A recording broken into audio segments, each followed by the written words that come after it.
T&D Sports, an exclusive video broadcast. Give me the center.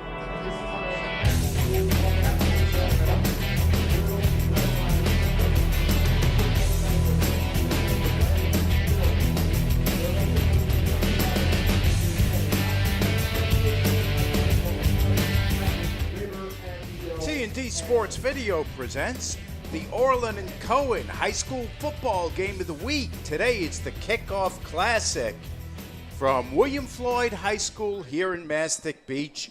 Hi everyone, my name is Mike Trezza. I'm joined by the coach, Nick Martone, and it's our pleasure right now to be joined by Dr. James Pacey from Orlin Cohen. Dr. Pacey, thank you so much for your sponsorship. Thanks for being our guest here this afternoon. Mike and Nick, thanks for having me. We're really excited for another great high school football season this year, and what a great way to kick things off with a rivalry game here between Longwood and William Floyd. I wanted to ask you, Dr. Pacey, about the uniqueness in treating young people, specifically high school athletes, over there at Orlin Cohen. So, you know, we really focus on the high school athlete at Orlin Cohen. We have a huge program with sideline football coverage all fall. We're doing in Suffolk County over 180 games this year we'll be at, taking care of the athletes. And then we have our Sunday recovery clinic for these kids to come down and get treated like Division I and professional athletes every Sunday down in our Bohemia office so they can stay. Gio Alvarez. Number 13, AJ Connect.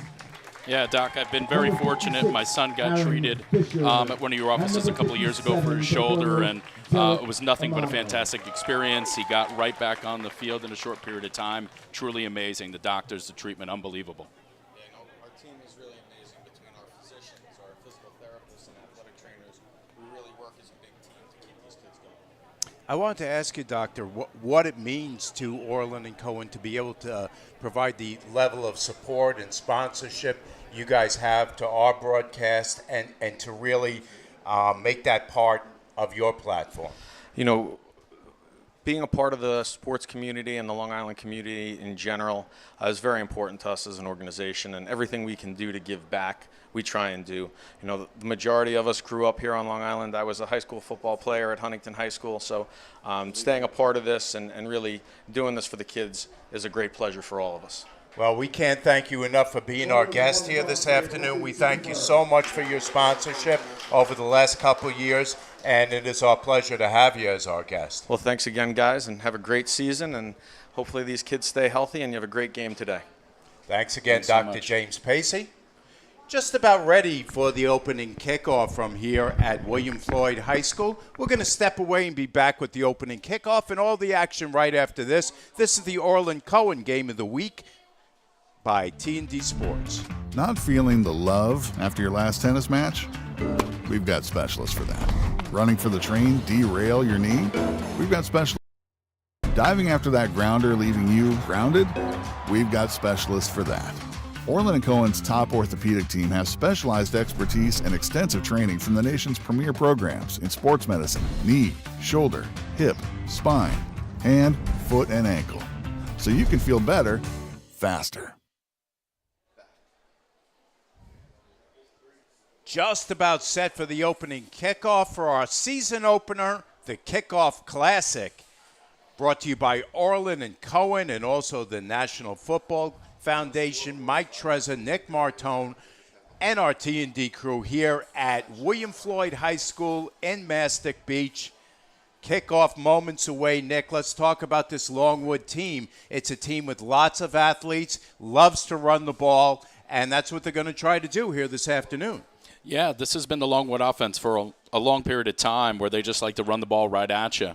And this is what they drill, and they have an assortment of backs that they can go ahead and use. And Coach Kluber's really excited about this roster and what they're able to do. They return a lot of players this year, and that's something that's definitely going to help them out. There you take a look at their roster on your screen. They're going to try to get the ball as often as they can to our spotlight player for them, and that's number 4, Jordan Gibbs, the running back. Yeah, he's blessed with a significant amount of speed. They got a bunch of track stars on this roster, and that's going to be the task here for Floyd to keep up with that pace. William Floyd, as you know, Nick, king of the hill here in Suffolk League One for years now. It's been 14 years that they've succeeded in the playoffs, and they're going to try to give you more of the same here this afternoon. Gio Alvarez, obviously a kid we're going to keep an eye on.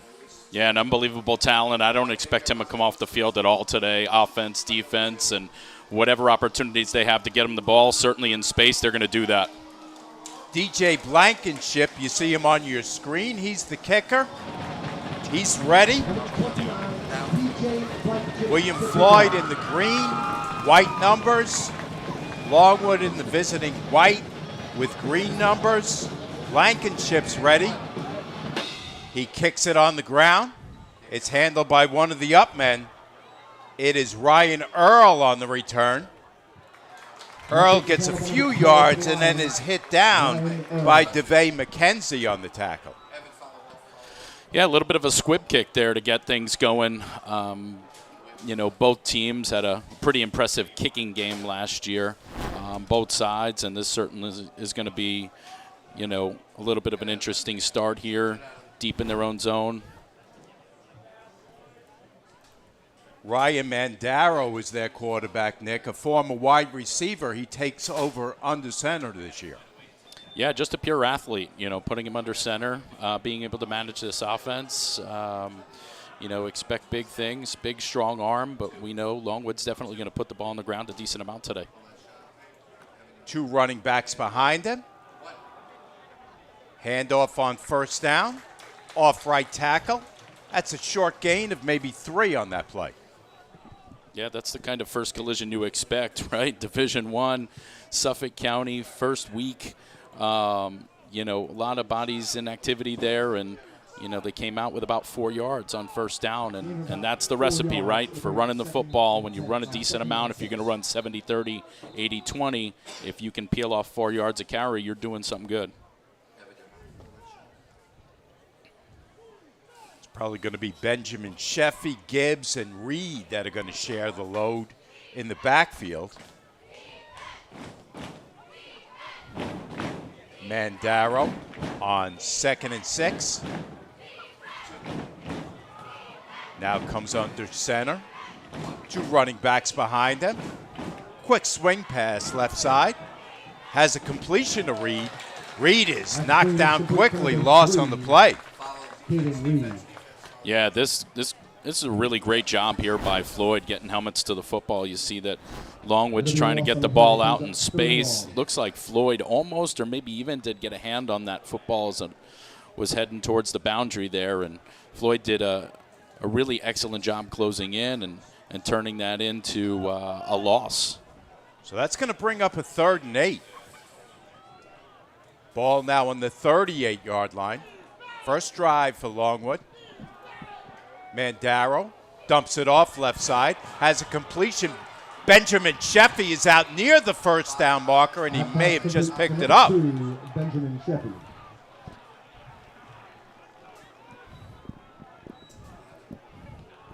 Good action by Benjamin Sheffy, the senior running back.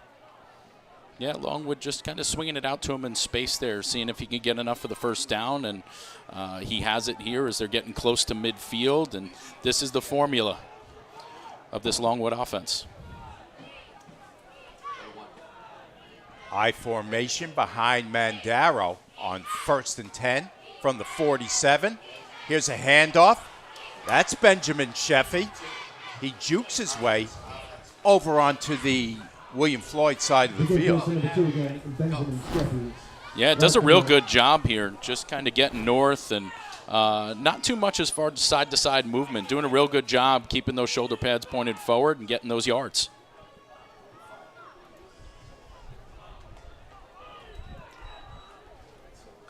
Gain of about 6 on that play. He's going to bring up a 2nd and 4. Now from the William Floyd 46. Again, I formation behind Mandaro. Mandaro back to pass, short drop, completion right side. This time he's got Reed. Reed's got room down the sideline. And he's out close to the 30. Yeah, Reed does a really good job here, making sure, first of all, his route is beyond the sticks to get that first down yardage. A well-designed play. Good throw and catch there. Finds the sideline, turns it up for a big gain as they're working their way deep into Floyd's end.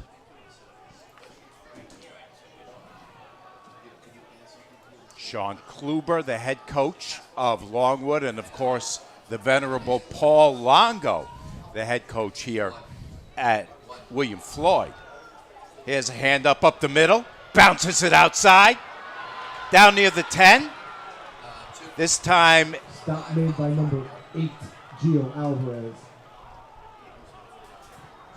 It is Dawson. Handoff goes number 5. No, check that. That's Purser on the carry. Yeah, if you're going to run the football in this Longwood offense, you've got to have backs that run with this kind of determination. And seeing a pretty good job on the outside as far as the stalk blocking by these 2 split receivers to the run side. Purser, a sophomore, but now getting in the mix on that carry, doing a nice job. And it's 1st and goal, just inside the 10. Reed in motion. Handoff, driving to the goal, touchdown Longwood. Again, it's Kalen Purser. Longwood.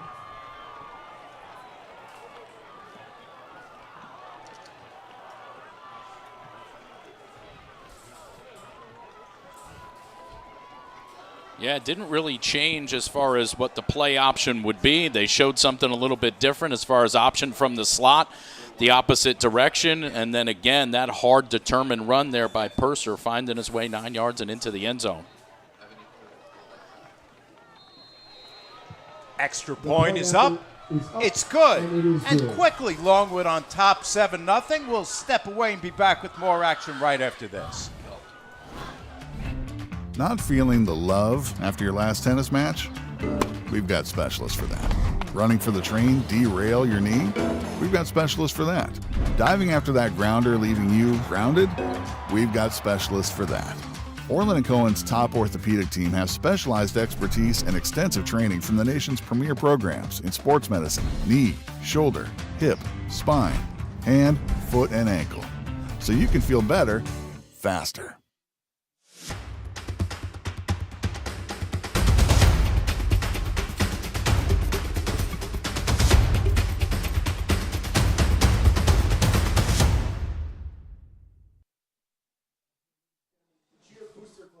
Big good. Hair tinsel, blankets, glasses, and pom-poms. Works out good in case you left yours at home. Pick up a 2nd set. Dave, give me a shot. Dave, give me a shot. Go to what? All right, Dave. Floyd set to go on offense for the first time. They trail 7-0 here in the early going. 8 minutes and 6 seconds left in the opening quarter. From here at William Floyd High School in Mastic Beach, Mike Trezor, Nick Martone on hand.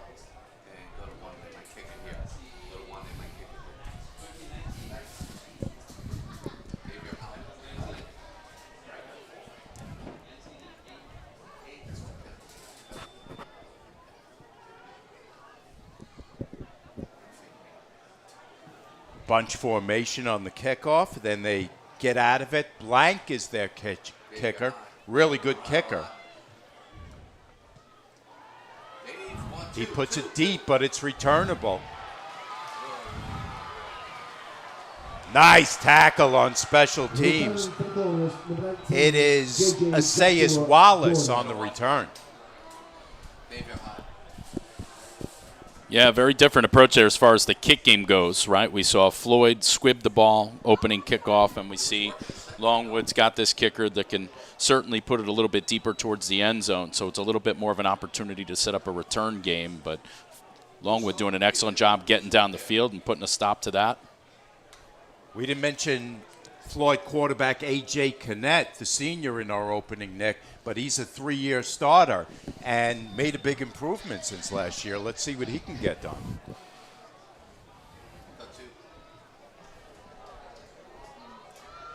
Kinnett has Jaquan Thomas to his left. Why not, Evan? Why not? We have no signal for camera one. Why not? Handoff to Thomas. Thomas busted outside. Down the sideline. Big gain on that play. Jaquan Thomas out to midfield.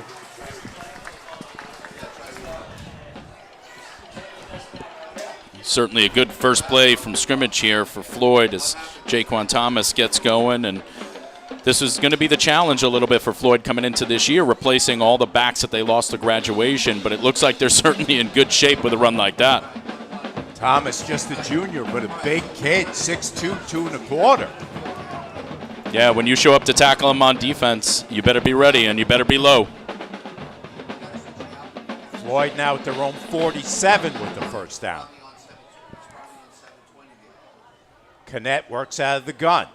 Handoff Thomas. Slips down for a moment and is met around the line of scrimmage and pushed back. Handoff goes to Jaquan Thomas. Picks up a few. It'll be second down. Yeah, good, hard, tough run for a few yards off the right side there. Just like to see Floyd hold those blocks a little bit longer, knowing that he's a game breaker type of back. And, you know, if you just give him that crease, he'll find it and he'll push his way through it. Ends up picking up 3 on that play. If he didn't lose his footing, it might have been more than that. But Floyd now facing a 2nd and 7 from midfield. Down to 6.5 left in the first quarter. Floyd trails 7-0 at home against Longwood. Kinnett to throw for the first time. He has a completion. Complete from A.J. Kinnett to the far side, number 19, Joshua Jordan. Yeah, just a little short stop route off the right side, just shy of the sticks there. You'd like to see him maybe push that another yard or so to get beyond the first down marker, so they give themselves an opportunity here for 3rd and short. Josh Jordan with the reception on the far sideline. It's going to bring up a 3rd and 1 from the Longwood 44.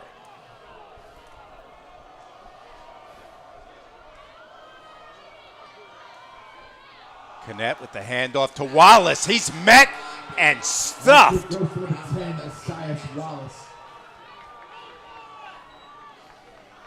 Now it's going to bring up 4th down for Coach Longo. Yeah, this is a big play by this Longwood defense, coming downhill, making a stick in the hole there.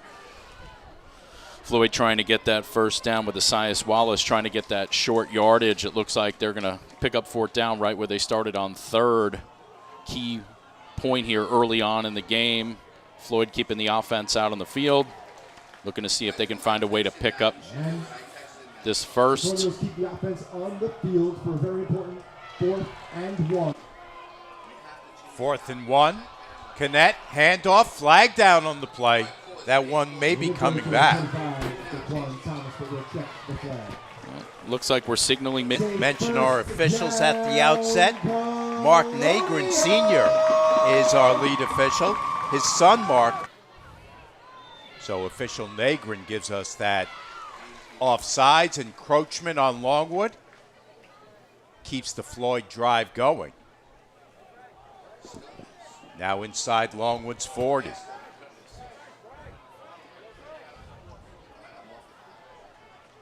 Floyd works out of that spread formation.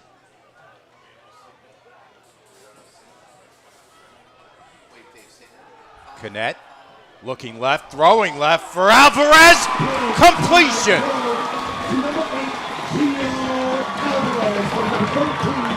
A.J. Kinnett, and it's 1st and goal, Colonial. Mike, this is just an athletic play by an athletic kid. We see trips here to the near side, and ultimately Kennett throws this ball up, and we see this this incredible grab. And Alvarez has been doing this for a couple of years, you know, and again, that's why he doesn't come off the field offensively or defensively. If you get him the ball or nearby, he's going to make something happen, and he does it again with a big first down inside the 10. First and goal, William Floyd. Handoff. Thomas in for the touchdown.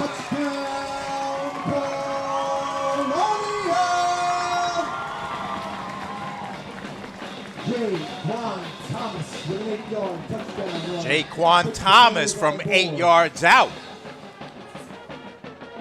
Yeah, similar play call on both ends of the field here by these two teams. An 8-yard touchdown run there for Thomas.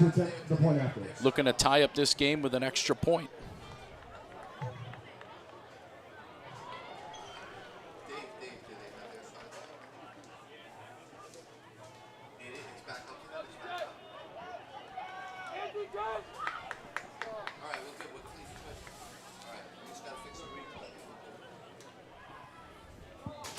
Extra point is up. It's good. We're tied at 7. We're back with more action right after this on the Kickoff Classic, brought to you by Orlin Cohen. Not feeling the love after your last tennis match? We've got specialists for that. Running for the train, derail your knee? We've got specialists for that. Diving after that grounder, leaving you grounded? We've got specialists for that. Orlin Cohen's top orthopedic team has specialized expertise and extensive training from the nation's premier programs in sports medicine, knee, shoulder, hip, spine, hand, foot, and ankle. So you can feel better, faster.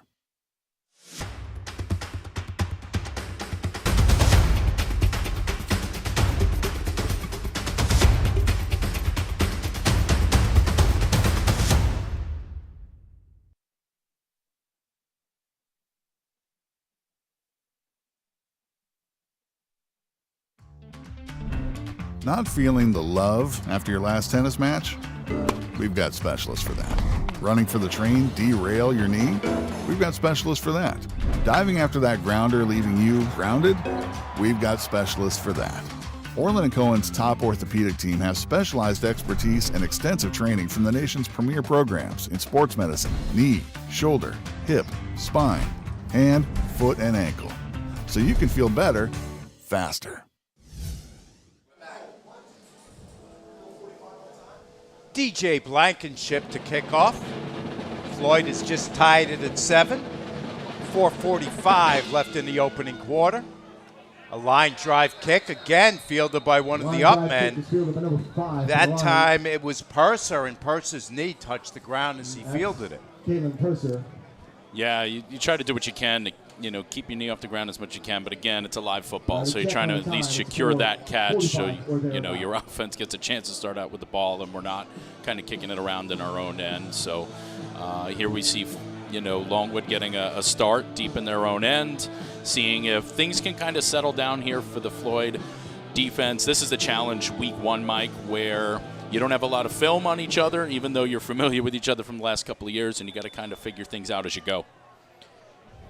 Longwood able to put together a good drive on the opening drive of this game.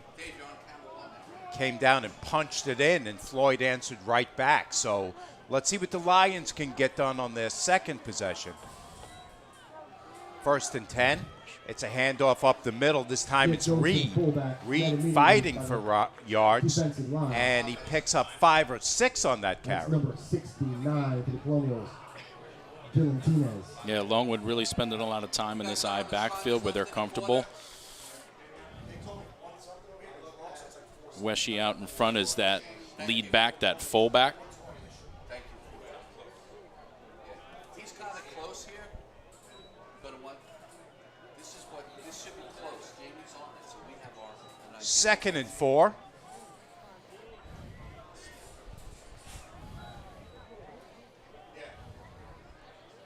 I formation. Handoff up the middle, nothing doing that time. Might be a loss of a yard or 2.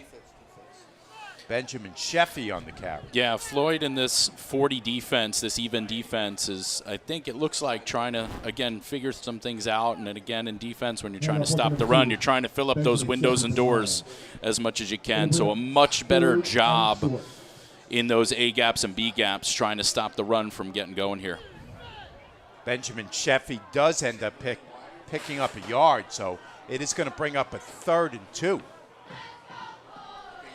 from the 27-yard line.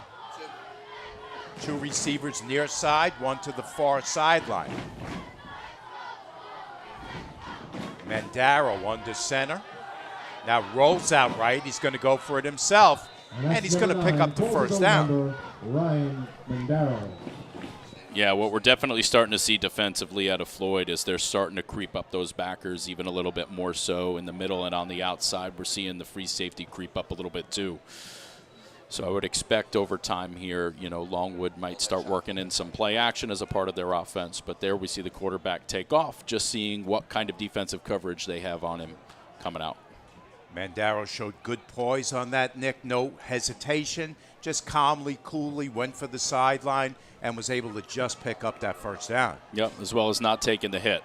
Knowing when to get out of bounds and be safe to run another play. Lions 1st and 10 from their own 32-yard line. They keep it on the ground this time, between the tackles. Short gain. Floyd crowd wants a fumble, so do the Floyd players. And it is a fumble. Floyd football. Deep inside the Lion territory. It's a first down, Colonials. First turnover of the game here. This is big, right? Longwood's got the ball on the ground. They're moving it pretty similar to they did the first drive, and a big turnover in favor of Floyd here to get their offense on the field in Longwood territory.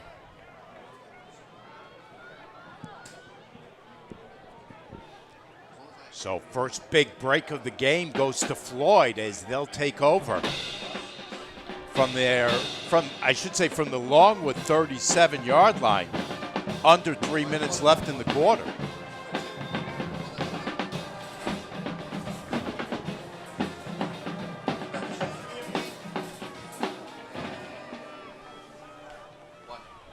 Kennett has Thomas to his left. Thomas takes the handoff. They stop him behind the line. He breaks free, and he surges forward for a gain on the play. Broke several tackles to make something out of nothing. Yeah, does a really good job here finding yardage back to the left after he stretched that ball all the way to the right. Longwood's defense, again, not doing a bad job. Right, getting penetration into the backfield, not being able to wrap him up. Again, he's a big, strong back. Going to be awfully difficult to make that solo tackle.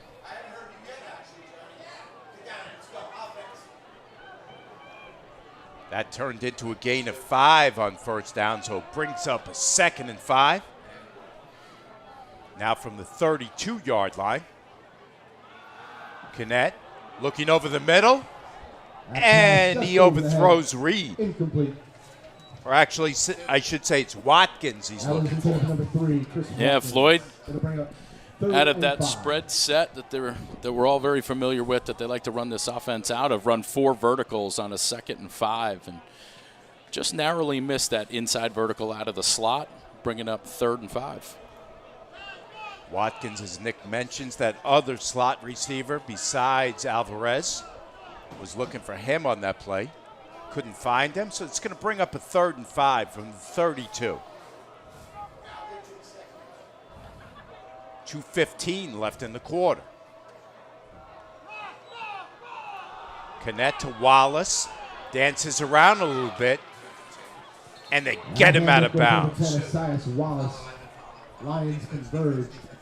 Yeah, this is a really good job by the Longwood defense, really stretching out this run, really being able to contain it, and not letting Wallace turn the corner and get upfield, losing yards on the play. Makai Bell, number 42, the nose tackle, one of the guys in there on that play. Yeah, that's the kind of pursuit you want out of your big fellas up front. So I asked Coach Longo on the phone about this particular scenario, and I said, what if the situation is, he said, we're going for it. So he's going for it here.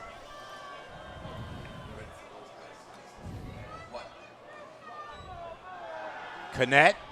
They've got the pressure on him. He airs it out deep. Touchdown, Floyd! Almost. That pass Actually, they're saying incomplete to Jordan. J.J. Joshua Jordan. The Colonels will turn over. Wow, I thought Jordan hauled that one in, Nick. This is a heck of a throw. Does an excellent job, Jordan, stacking the cornerback right behind him. Has the space you want to have. Quarterback does an excellent job leading him out in front. Just can't connect.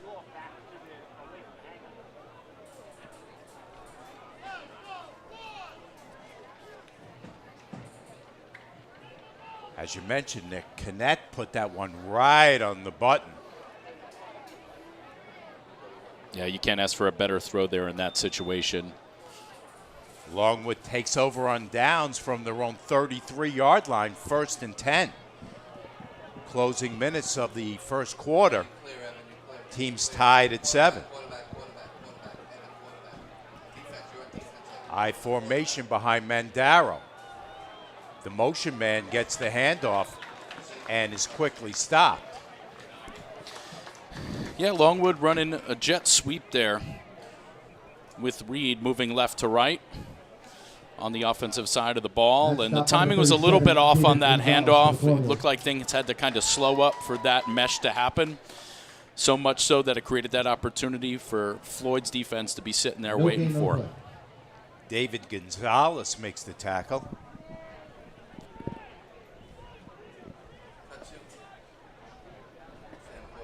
Approaching the 1 minute left to play mark in the quarter.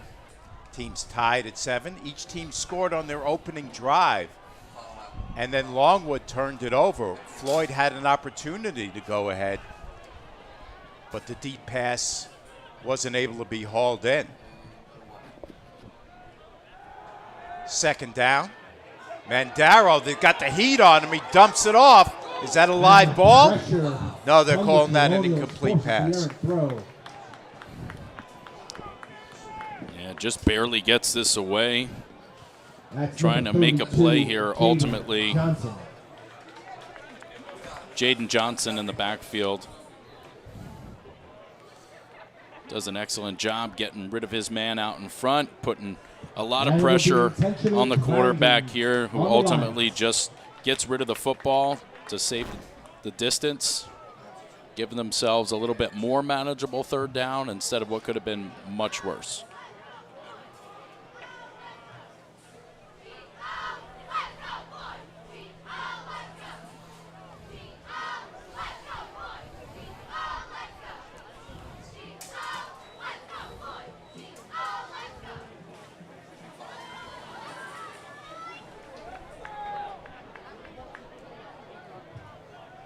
Result brings up 3rd and long.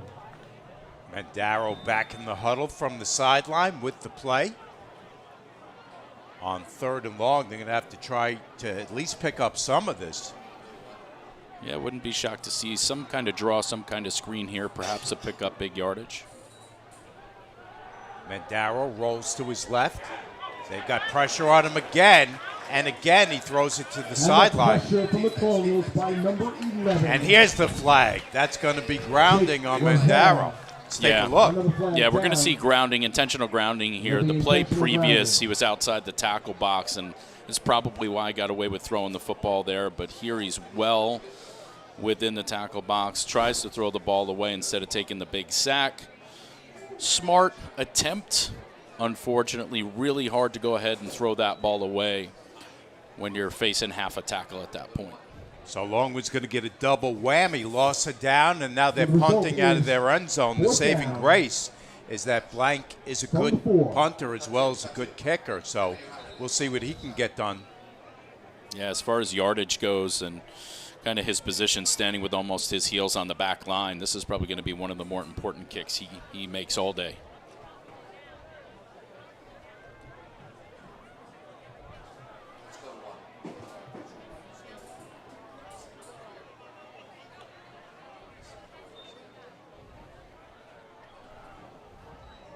High snap, pulled down by Blank. He gets away a good kick.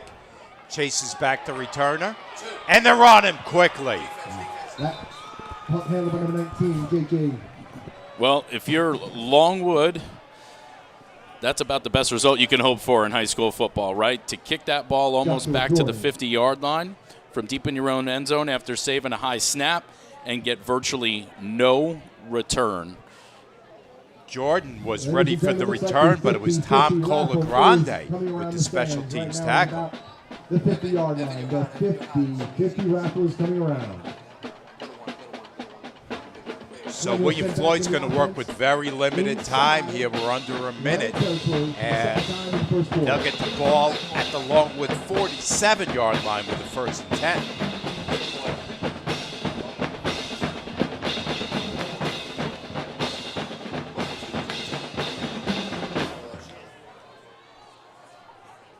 Knet has Thomas to his right this time. Handoff Thomas, flag down the play. He bulls his way forward for a nice gain, 7 or 8 on the pickup. Remember, the Cheer Booster Club is selling. Looks like we're going to have the offense moving first before the play got started, costing them 5 yards here. Be sure to also check out the concession stand. False start on that play, says Mark Negrin, our lead official.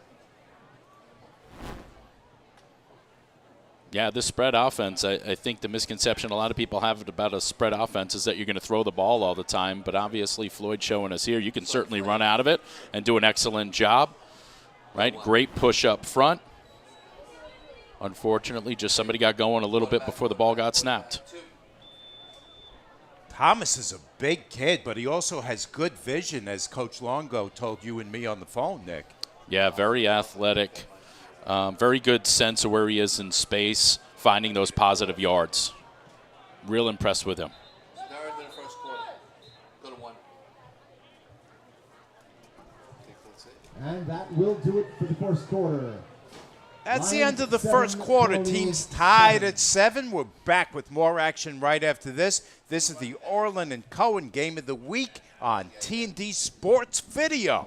Ladies and gentlemen, hello everyone, my name is Len Genova, and I'm the president of the James C. Metzger Suffolk County chapter of the National Football Foundation. Our chapter hosted the first ever countywide media day last month on August 23rd at Ward Melville High School. The event was a huge success with over 300 players representing all 54 high schools.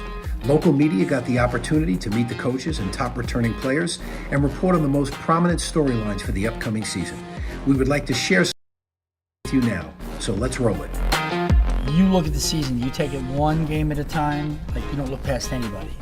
Yeah, I like to take it one game at a time each week because you just got to focus on like what's in front of you at the moment. So that's what I like to do, just stay focused on what's in front of me and just leading up to the season, just keep building off each week and getting better throughout the season. How much does that motivate you as a player to make sure you do what you need to do? It motivates me a lot because I know if I don't show up, it's going to look bad on them. So I try to be the best I can be.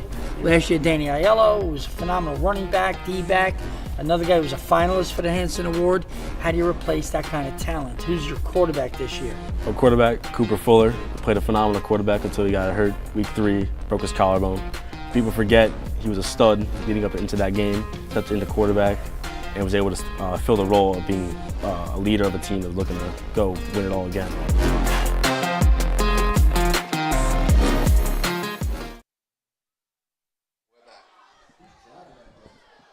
Second quarter getting underway from here at William Floyd. There's a handoff and a quick stop. Nice work by that Longwood defensive front. Yeah, we're starting to see a lot of penetration by both defenses here. I don't know if it's a little bit of we're doing a better job guessing some snap counts and things like that, but really getting off the ball fast. This play took a little bit of time to develop. The snap, you could see there was a little bit slow, a little bit of uncertainty in the backfield about getting things going. And you see Longwood getting in the backfield and getting that play well before it had a chance to get going. And that was a big loss on that play, a loss of close to 10. You don't see that on a running play very often. 2nd and 20. Here's Knet throwing right, has a completion on the sideline, complete to Watkins.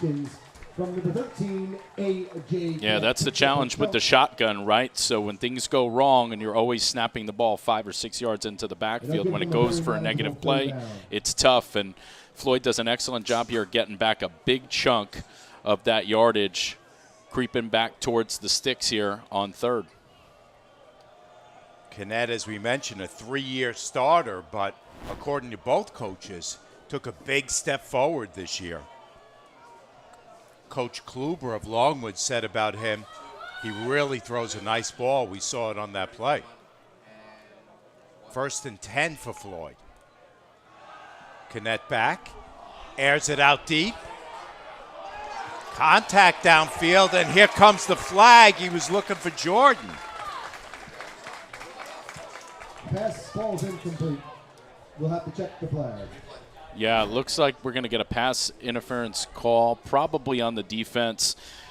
Joshua Jordan does an excellent job getting vertical, maintaining that locked position out in front of the corner, and you can see him really fight back for the football, and that's really what gets this call. You have to give him an opportunity to make a play in the football, and we're not seeing that out of Jaden Lowry playing that corner side. Josh Jordan electrifying, according to the Newsday write-up of William Floyd this year. A sprinter, 5'9", 150. Called by Newsday one of the fastest kids on the island, Nick. Yeah, really impressed to see the amount of speed on both sides. Both sides have track champions on the field, and it seems like both rosters, if you're not super fast, you're super big. Really impressive, these two rosters.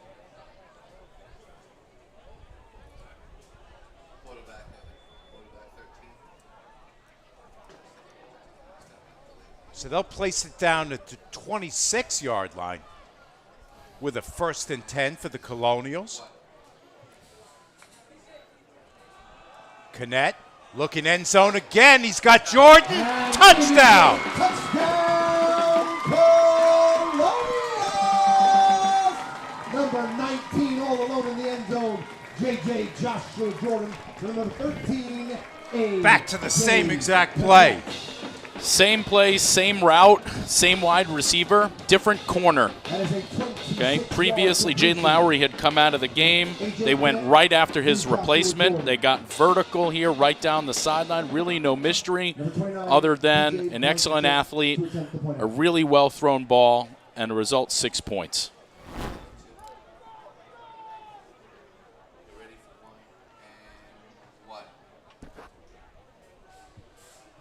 Blankenship, extra point. That's up. That's good. DJ puts the point on. We'll step away. Floyd up 14-7 over Longwood. Not feeling the love after your last tennis match? We've got specialists for that. Running for the train, derail your knee? We've got specialists for that. Diving after that grounder, leaving you grounded? We've got specialists for that. Orlin Cohen's top orthopedic team has specialized expertise and extensive training from the nation's premier programs in sports medicine, knee, shoulder, hip, spine, hand, foot, and ankle. So you can feel better, faster. Hello, everyone. My name is Len Genova, and I'm the president of the James C. Metzger Suffolk County Chapter Foundation. Our chapter hosted the first ever countywide media day last month on August 23rd at Ward Melville High School. The event was a huge success with over 300 players representing all 54 high schools. Local media got the opportunity to meet the coaches and top returning players and report on the most prominent storylines for the upcoming season.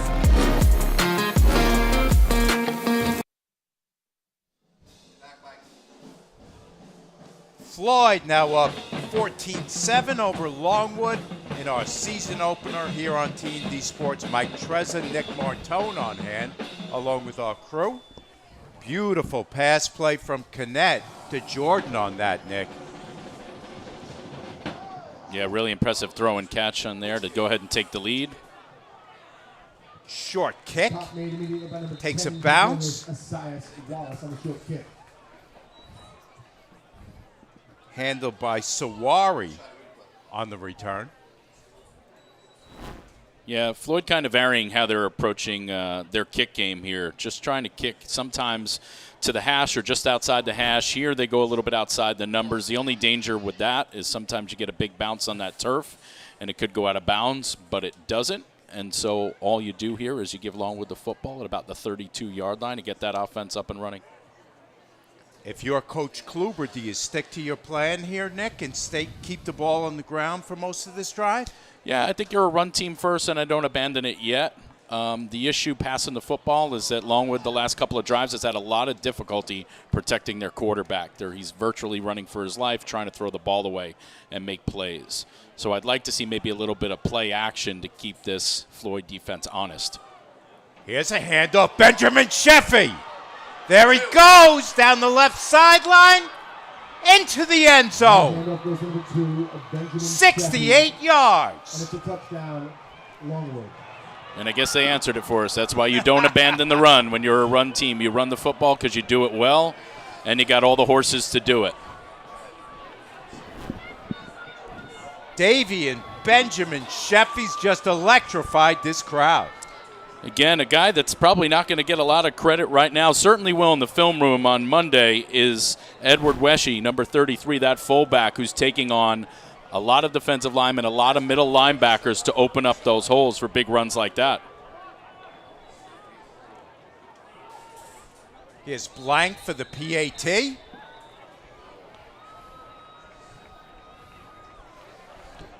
Looks like encroachment on the defense here on the extra point try.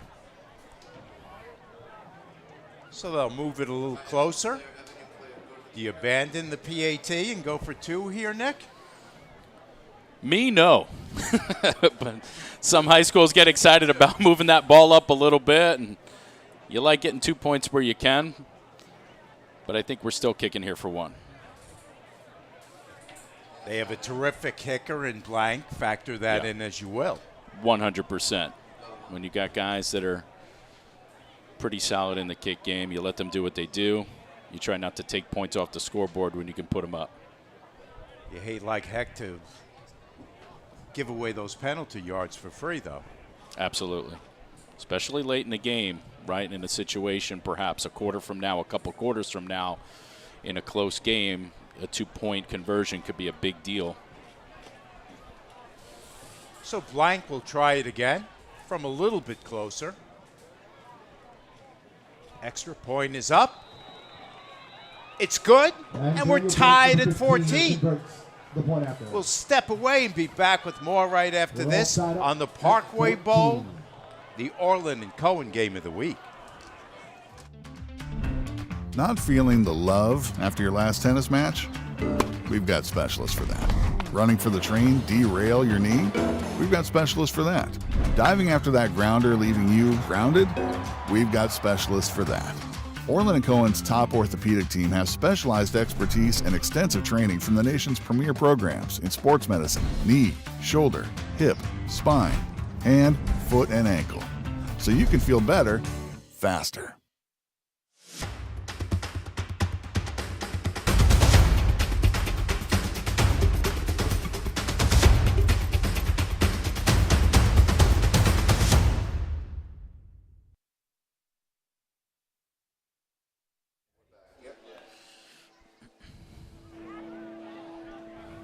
Opening day here in Suffolk County League One.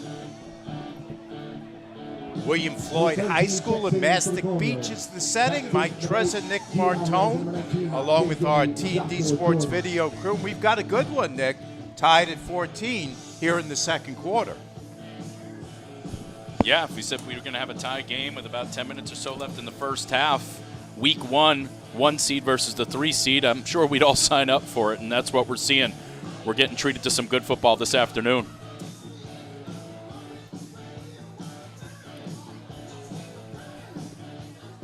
Be interesting to see how both coaches kind of handle the rosters as far as substituting kids in and out with this kind of weather, the heat on the turf and everything else. Kickoff is out of bounds. We've got a flag coming in.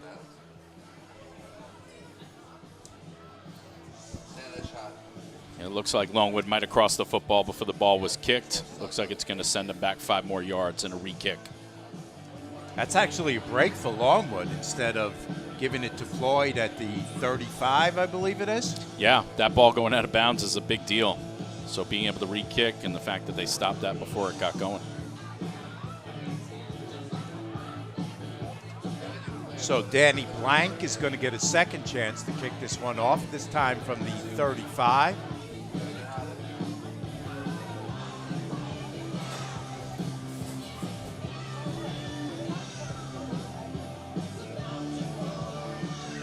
A lot of Floyd backs and receivers on this kick return. Much better kick this time. And it chases Frazier back into the end zone. Actually, it's Jordan. That kick, field number 19, J.J. Jordan. Interesting decision there to bring it back, right, especially as the momentum of the football kind of took him back into the end zone, and he came back out again.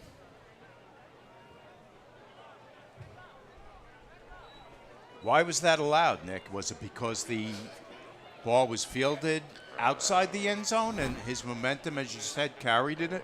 Yeah, it looks like he catches this football outside of the end zone, and his own kind of momentum took him back, almost like he made the decision to move back and then decided to bring it out. When you're an athlete like him, you'd like to, but at the same time, field position-wise, you know, it cost you a few yards. Takes a hit on the sideline at the end of that play, no flag. Yeah, a little bit on the late side, I thought, too. So the Colonials will take over 1st and 10 from their own 15-yard line.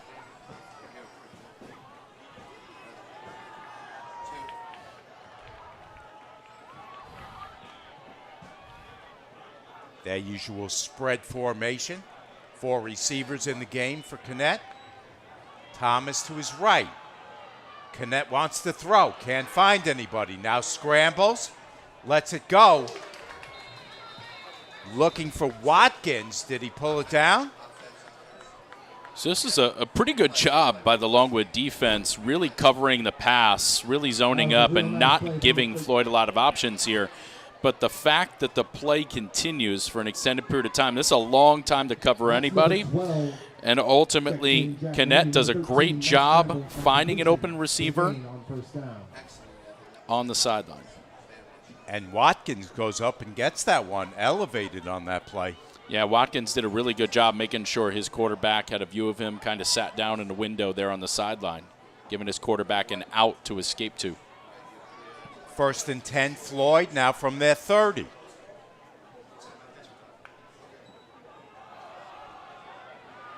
Between the tackles on the ground.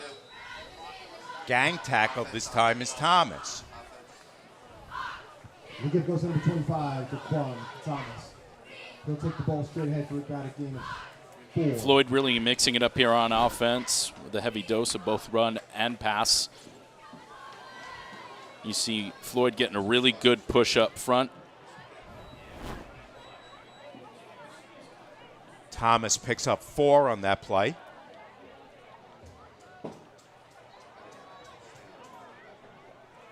Thomas scored Floyd's first touchdown of the day on an 8-yard run in the first quarter.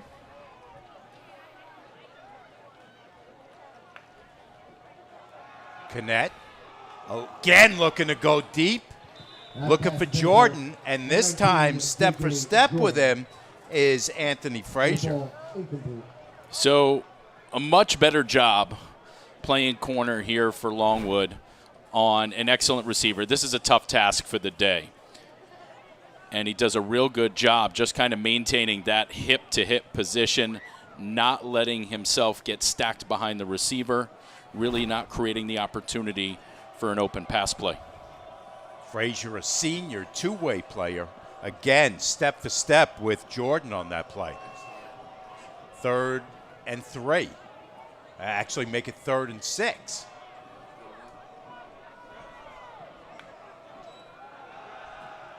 Kennett, they've got heat on him. He scrambles out of it, throws for the sideline. That's incomplete. The pressure by Longwood defense forces the scramble. Looked like Kennett had his eyes on something vertical on the near side of the field again. Longwood doing a pretty good job in coverage. They've definitely made some in-game adjustments. We're seeing it on both sides. And Kinnett virtually, again, kind of running for his life there and decides to throw the ball at the feet of his receiver instead of taking that big loss. Colagrande was the guy putting the heat on him defensively, number 88.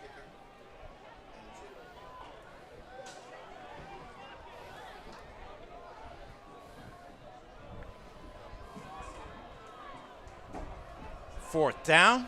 Floyd is going to have to kick it away with Blankenship.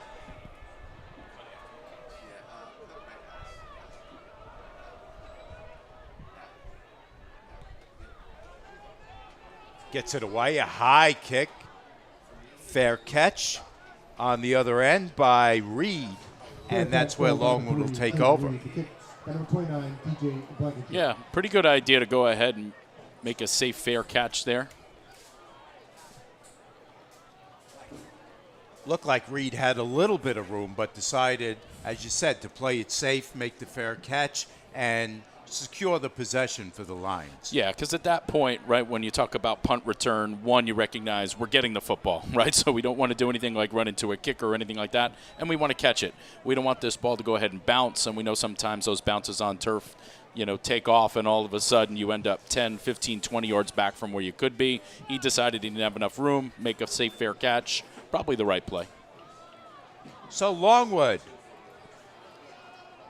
tied at 14, takes over on offense, this time from their own 36-yard line with the 1st and 10.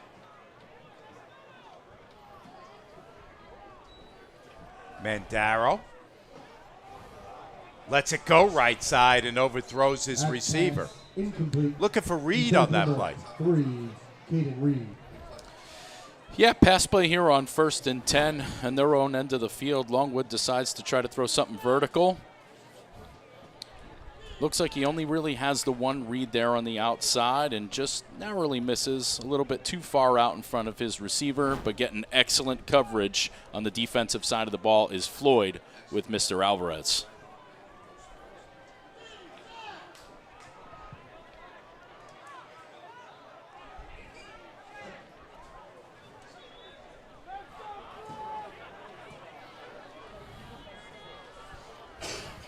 Nice sized crowd here at William Floyd. People still coming in.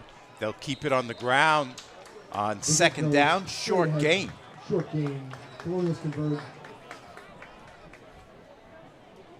That charge led by number 69. Yeah, not much running room here, but an excellent job getting some kind of positive yardage here on 2nd down after that missed chance on 1st down, but bringing up quite a lengthy 3rd down here for a team that's been struggling to throw the ball early.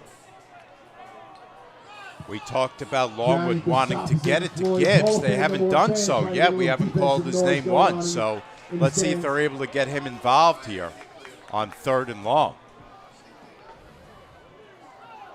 Mandaro over the middle. Through the arms of the receiver. He's looking for Ryan Earl on that play. Yeah, Floyd had about 6 defenders drop into coverage there, so Longwood doing a better job getting some quality pass protection, just finding it very difficult to get receivers open into the teeth of that defense. So a quick 3 and out on that series. J.J. Jordan. Sorry, J.J. It's going to bring in Blank to punt. He'll kick it away from his own 25.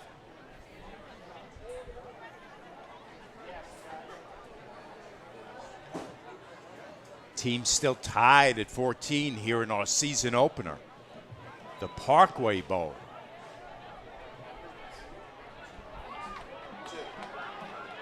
Nice coverage downfield. Alvarez secures it, but Alvarez can't get far. Quick down to make the stop. Thomas Calagrande. Yeah, Thomas Calagrande doing an excellent job yet again getting down the field. Quite the special teams player right now for Longwood. Doing a good job flipping the field after a failed attempt to get any 1st downs in that drive. Really making sure that Floyd's going to have to drive the field to put the ball in the end zone again. The Colagrande brothers, Tom and Dom, doing a good job both on defense and on special teams, as you mentioned, Nick. Yeah, we're really seeing both rosters rely on a lot of guys. There's not a ton of guys that play both ways, a handful here and there. Really relying on a good percentage of the roster to make key plays and be key players throughout this game. Again, especially in what still feels like August heat, week 1. We're going to step away and be back with more right after this on the Orlin and Cohen Game of the Week. Not feeling the love after your last tennis match? We've got specialists for that. Running for the train, derail your knee? We've got specialists for that. Diving after that grounder, leaving you grounded? We've got specialists for that. Orlin & Cohen's top orthopedic team has specialized expertise and extensive training from the nation's premier programs in sports medicine, knee, shoulder, hip, spine, hand, foot, and ankle. So you can feel better, faster. Hello, everyone. My name is Len Genova, and I'm the president of the James C. Metzger Suffolk County chapter of the National Football Foundation. Our chapter hosted the first ever countywide media day last month on August 23rd at Ward Melville High School. The event was a huge success with over 300 players representing all 54 high schools. Local media got the opportunity to meet the coaches and top returning players and report on the most prominent storylines for the upcoming season.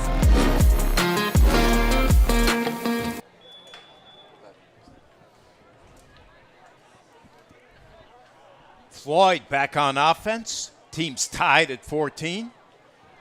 7.5 left in the second quarter. Kennett claps the hands, takes the snap, hands off to Thomas. Thomas works his way to the right sideline and then is bumped out. Yeah, I think by the end of this season, Mr. Thomas is going to have quite the resume with the amount of yards he's going to put up. I don't know if there's going to be too many backs in this division in the county or on the island for that matter that run as well as he does. Nice gain for Thomas on that play. He's going to bring up a 2nd and short. 2nd and 2, Floyd, from their own 35-yard line. Got to wonder if Floyd's thinking about taking a shot here, right? 2nd and short.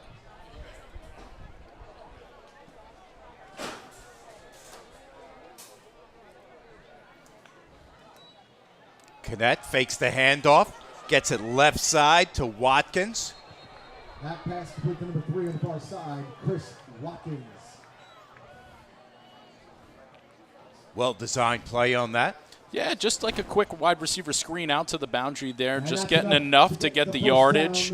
Pretty impressed with the response by the defense there to shut it down after a couple-yard gain, really playing physical to the outside and really doing a good job containing. But Floyd getting that necessary first down, continuing to push it across the field.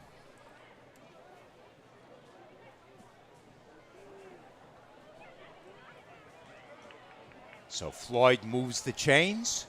1st and 10. Now from their own 38-yard line. Game is squared up at 14. Handoff up the middle on first down. Number 25, Jake Quan. Actually, check that. Number 10, Esias Wallace. Esias Wallace, the ball carrier on that play. Yeah, it's a good sign for the Floyd offense there when you get that chunk of yardage on first down and get things going. Esias picks up about 5 on first down. Wallace a much smaller back than Thomas. So you're giving up some size for some quickness on that type of play.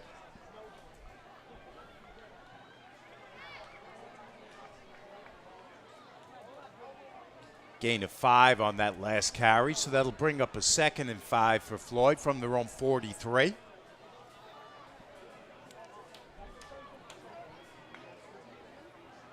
Kennett drops back, looking right, dumps it off right to Watkins. Watkins is thrown back on the play by Madison Morrell. Yeah, again, we're seeing Kennett kind of extend the play here. Pursuit behind him, doing a good job, again, finding the open receiver. His receiver sitting down in the open windows, just coming up a little bit shy of the marker, bringing up a real 3rd and short.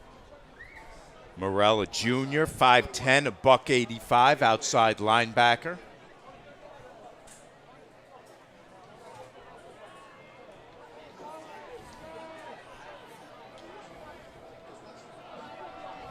Third and 1 for Floyd. Spread formation. Alvarez in the left slot. We've got motion on Floyd, so that's going to back him up 5.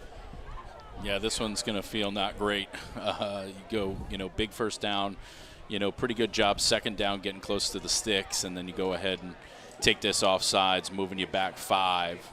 Now you're making third down more interesting, and as an offense, you're not looking to do that at all.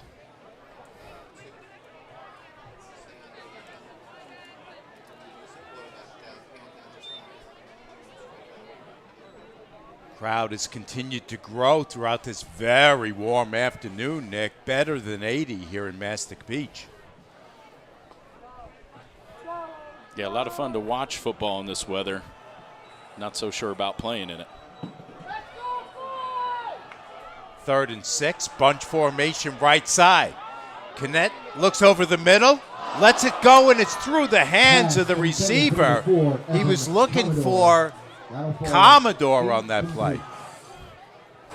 Yeah, again, Canet doing an excellent job, just creating a little bit of extra time for himself, keeping his eyes downfield, which is the key for these quarterbacks. Finds an open receiver and just overshoots Commodore there, but had a real chance to make a big catch. So once again, the Colonials are going to have to kick it away with Blankenship. This is kind of what you expect a little bit, right? With two great programs, well coached. Week 1, a couple of early shots back and forth, and now we're seeing teams settle in. Reed is back to return. Reed feels it. A couple moves. We got a flag coming in late. Crowd in front of us wanted a flag at the beginning of that play, but they get one late.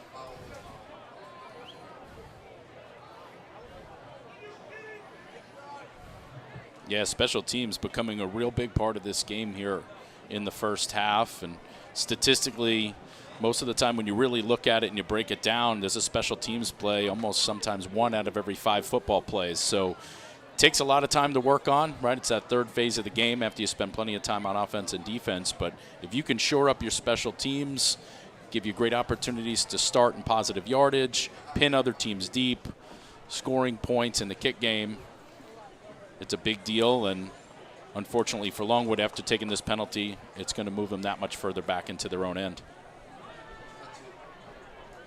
So Longwood, instead of good field position, will start this drive at their own 23-yard line.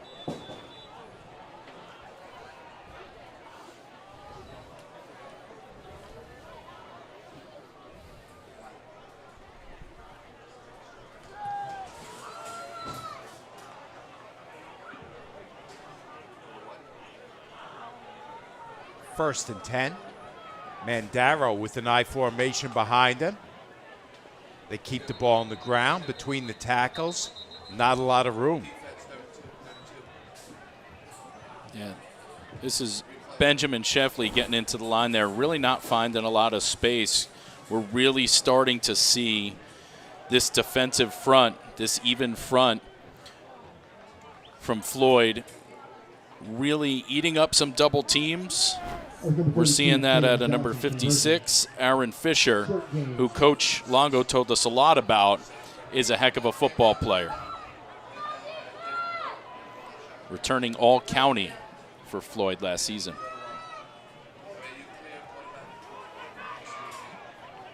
Short gain of 2 on that last carry, 2nd and 8. Here's Benjamin Sheffy. A move at the first down marker, and that got it for him. Yeah, we're seeing at times 2 running backs on both sides here that almost have video game moves a couple of times, and ultimately was real close to breaking that for a big run. But the Longwood offense finding that first down in the drive here as we're working later and later into the first half. First and 10 Longwood from their own 35-yard line.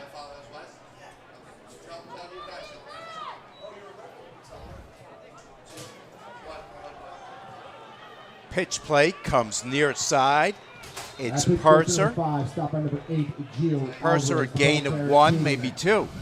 Yeah, it looks like Longwood's testing that edge a little bit, and Floyd even to the task, making sure that there wasn't much running room there for Purser.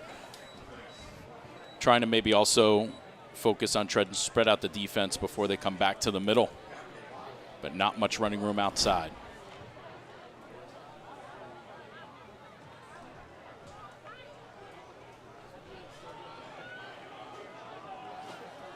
Second and 8 for the Lions. Again, I formation behind Mandaro. Keeps it himself. That's number 9, keeps the ball, Ryan Mandaro. Mandaro strings it out for maybe 3. Yeah, it looks like a little bit of an option design run here. Doesn't look like Mandaro's too interested in going ahead to toss that ball, but not really an option, though, because Purser's a little bit too close in that pitch relationship. So he takes it himself, turns it up, finds some positive yards, giving themselves a much more manageable 3rd and 3.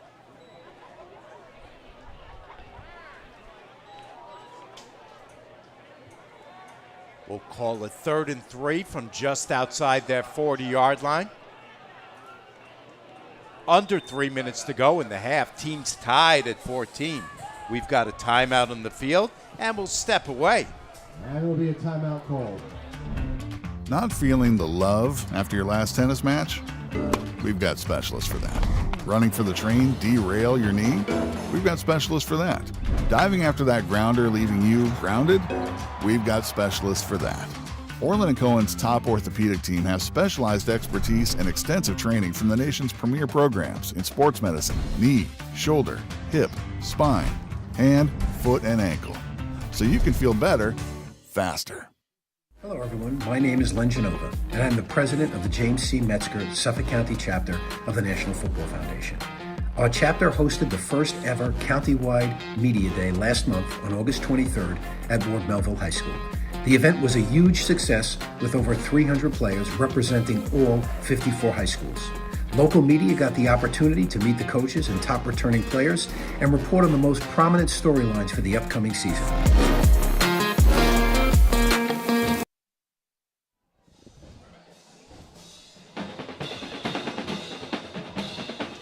They call this the Parkway Bowl, Nick. Longwood coming down the 6 miles down the William Floyd Parkway to come to Mastic Beach and take on William Floyd. Yeah, I had a nice flight this morning coming from Nassau County coming out here. Awesome place to be. Gate campus look out here. Almost feels like a small college. 3rd and 4, misdirection. Reed at the 30, the 20, and he stepped out of bounds. Boy, I thought Reed was going to go. Reed down the sideline, finally knocked out of bounds. Yeah, Coach Kluber Deep inside. drawing one up here in the timeout. They run a reverse play here to number 3, Caden Reed. And unfortunately just kind of steps out as he's getting close to the end zone there, beating the pursuit down the sideline, but a huge gain,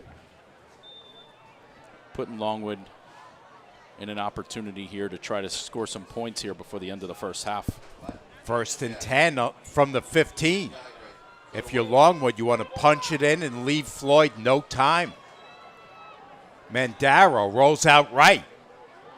Looking end zone, throwing. And that ball is caught by the tight end, Johnson. What a catch! Giovanni Johnson with one hand. This is an unbelievable catch. A little bit of what looks like a kind of a back-end drag here from the tight end across the field, and really doing an excellent job letting this develop. And that's just an unbelievable football play, going up there with one hand. That's the stuff that with your buddies you're practicing in the backyard all the time, only hoping to pull that off, and he does. Johnson, the sophomore, is supposed to be the blocking tight end. Not on that play. Here's a carry on the ground. Touchdown, Longwood. Benjamin Sheffy on the ground. Yeah, and in the end, to complete the drive, Longwood does what they do really well. And they run the football and punch it in here late in the first half, taking the lead, 20-14.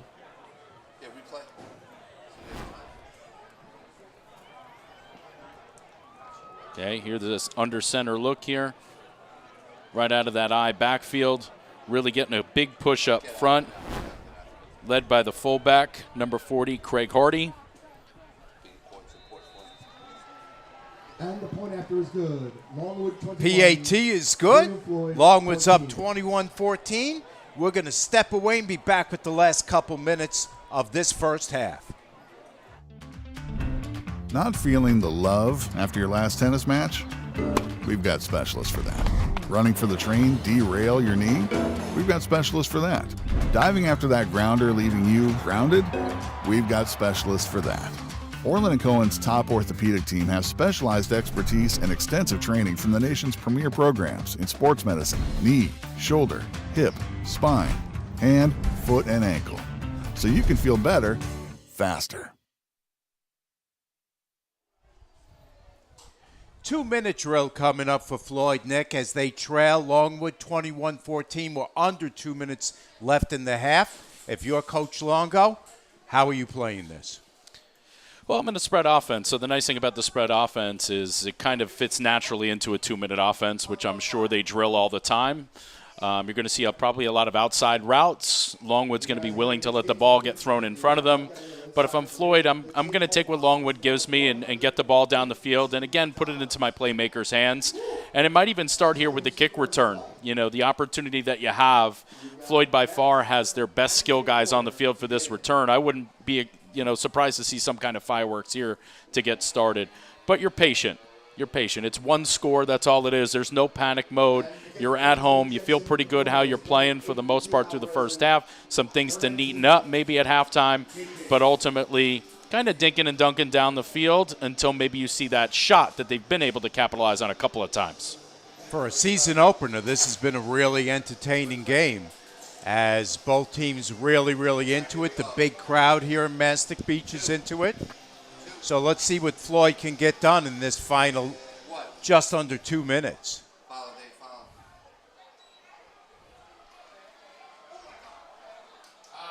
Wow, what a nice special teams tackle downfield. Adrian Morrell. Really seeing an excellent job here on kick coverage and punt coverage at Longwood through this first half. I should say Madison Morrell. Yeah, you figure when you have the opportunity to put the ball in the hands of Joshua Jordan, number 19, right, split receiver who we've seen some special things out of, that you've got every chance in the world to make something big happen. But we're just seeing such a good job. I think Adrian Morrell played for the Jets years ago. I had a feeling I was going to do that at some point today.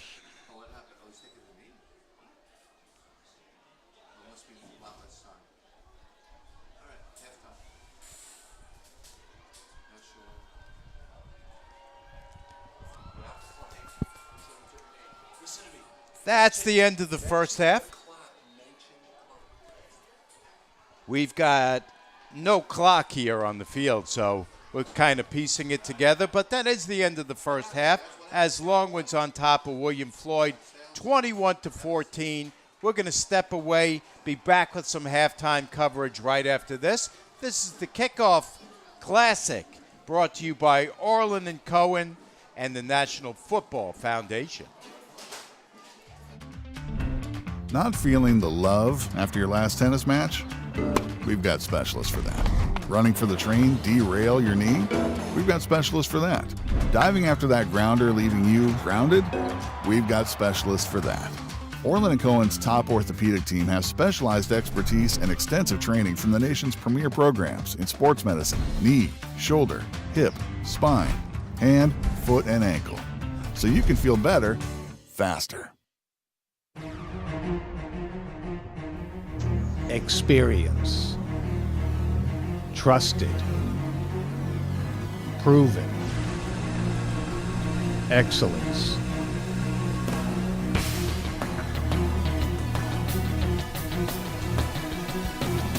Over 20 years of professional sports video production, the industry standard, T&D Sports Video Production.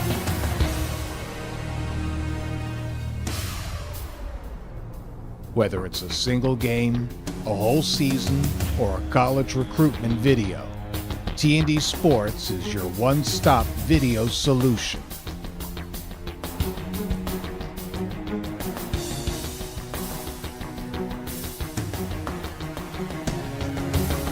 T&D Sports Video Productions.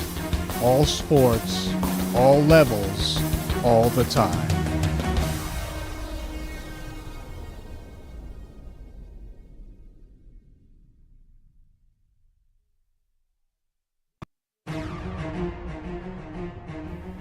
Experience. Trusted. Proven. Excellence.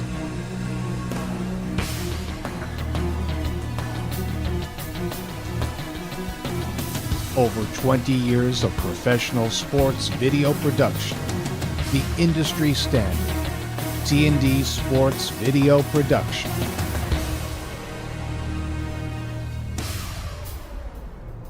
Whether it's a single game, a whole season, or a college recruitment video, T&D Sports is your one-stop video solution.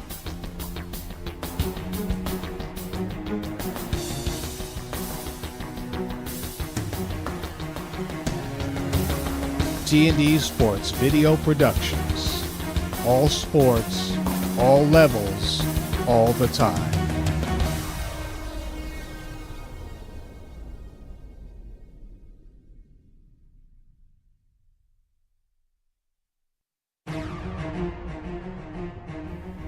Experience.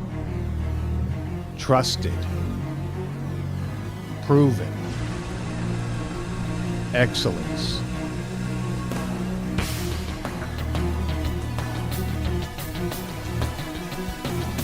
Over 20 years of professional sports video production. The industry standard. T&D Sports Video Production.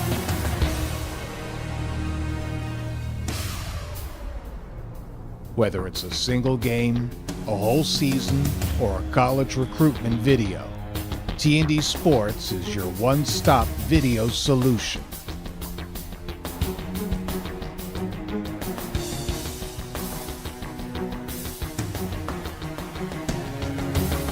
T&D Sports Video Productions.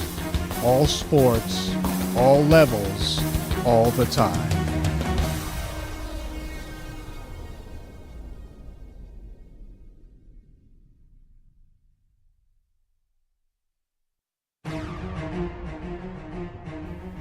Experience. Trusted. Proven. Excellence.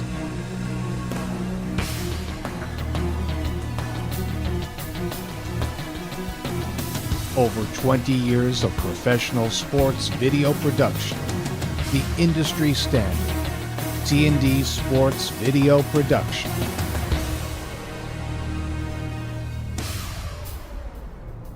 Whether it's a single game, a whole season, or a college recruitment video, T&D Sports is your one-stop video solution.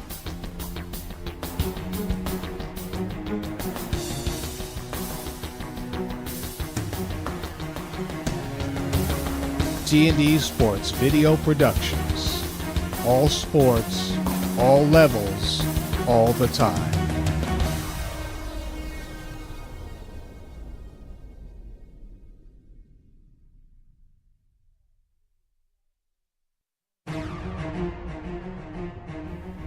Experience. Trusted. Proven.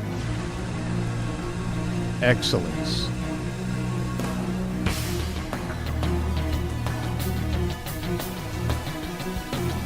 Over 20 years of professional sports video production. The industry standard. T&D Sports Video Production.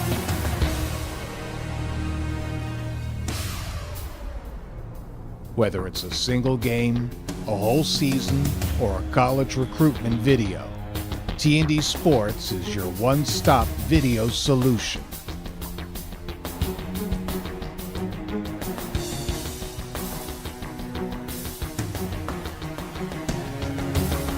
T&D Sports Video Productions. all sports, all levels, all the time.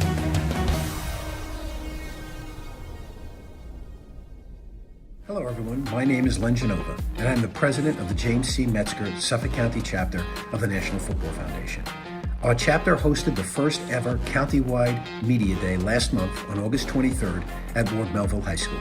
The event was a huge success with over 300 players representing all 54 high schools. Local media got the opportunity to meet the coaches and top returning players and report on the most prominent storylines for the upcoming season. We would like to share some of those clips with you now, so let's roll it. You look at the season, you take it one game at a time, like you don't look past anybody. Yeah, I like to take it one game at a time each week because you just got to focus on like what's in front of you at the moment. So that's what I like to do, just stay focused on what's in front of me and just leading up to the season, just keep building off each week and getting better throughout the season. How much does that motivate you as a player to make sure you do what you need to do? It motivates me a lot because I know if I don't show up, it's going to look bad on them. So I try to be the best I can be. Last year, Danny Aiello was a phenomenal running back, D-back. Another guy who was a finalist for the Hanson Award. How do you replace that kind of talent? Who's your quarterback this year? Our quarterback, Cooper Fuller, played a phenomenal quarterback until he got hurt week 3, broke his collarbone.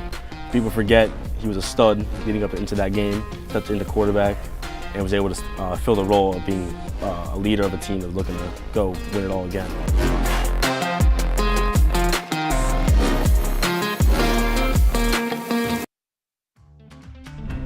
Not feeling the love after your last tennis match?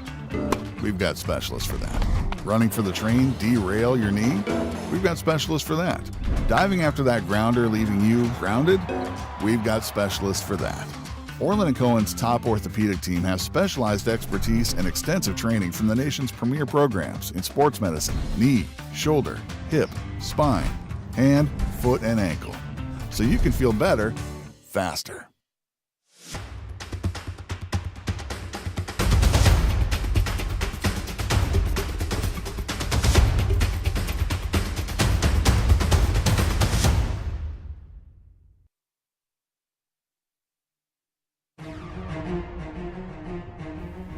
Experience, trusted,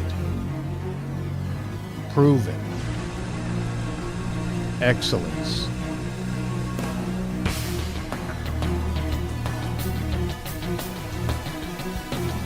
Over 20 years of professional sports video production, the industry standard, T&D Sports Video Production.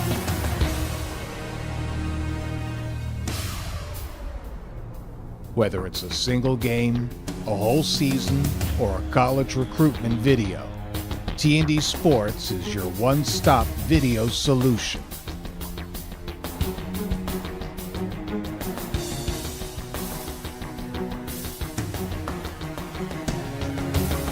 T&D Sports Video Productions. All sports, all levels, all the time. Hello, everyone. My name is Len Genova, and I'm the president of the James C. Metzger Suffolk County chapter of the National Football Foundation. Our chapter hosted the first ever countywide media day last month on August 23rd at Ward Melville High School. The event was a huge success with over 300 players representing all 54 high schools. Local media got the opportunity to meet the coaches and top returning players and report on the most prominent storylines for the upcoming season. We would like to share some of those clips with you now, so let's roll it. You look at the season, you take it one game at a time, like you don't look past anybody. Yeah, I like to take it one game at a time each week because you just got to focus on like what's in front of you at the moment. So that's what I like to do, just stay focused on what's in front of me and just leading up to the season, just keep building off each week and getting better throughout the season. How much does that motivate you as a player to make sure you do what you need to do? It motivates me a lot because I know if I don't show up, it's going to look bad on them. So I try to be the best I can be. Last year, Danny Aiello was a phenomenal running back, D-back. Another guy who was a finalist for the Hanson Award. How do you replace that kind of talent? Who's your quarterback this year? Our quarterback, Cooper Fuller, played a phenomenal quarterback until he got hurt week 3, broke his collarbone. People forget he was a stud leading up into that game, stepped into quarterback, and was able to fill the role of being a leader of a team that's looking to go win it all again.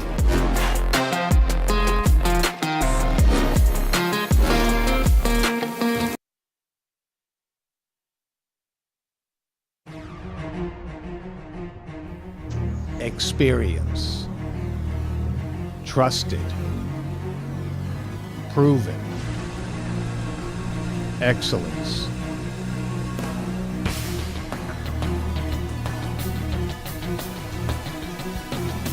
Over 20 years of professional sports video production.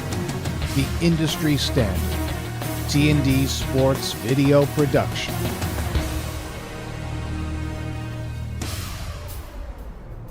Whether it's a single game, a whole season, or a college recruitment video, T&D Sports is your one-stop video solution.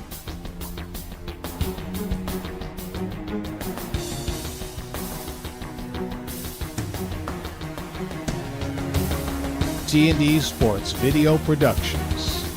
All sports, all levels, all the time.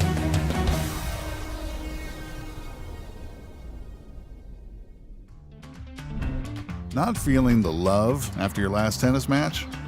We've got specialists for that. Running for the train, derail your knee? We've got specialists for that. Diving after that grounder, leaving you grounded? We've got specialists for that. Orlin Cohen's top orthopedic team has specialized expertise and extensive training from the nation's premier programs in sports medicine, knee, shoulder, hip, spine, hand, foot, and ankle. So you can feel better, faster.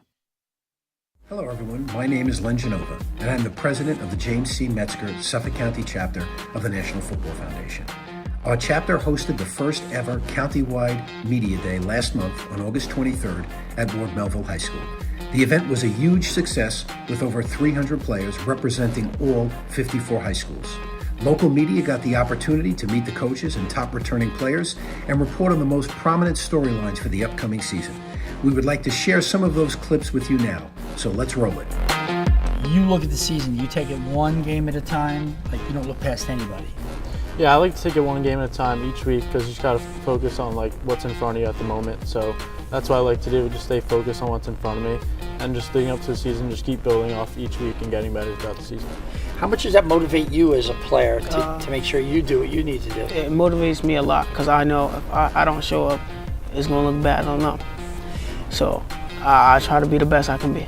Last year, Danny Aiello was a phenomenal running back, D-back. Another guy who was a finalist for the Hanson Award. How do you replace that kind of talent? Who's your quarterback this year? Our quarterback, Cooper Fuller, played a phenomenal quarterback until he got hurt week 3, broke his collarbone. People forget he was a stud leading up into that game, stepped into quarterback, and was able to fill the role of being a leader of a team that was looking to go win it all again.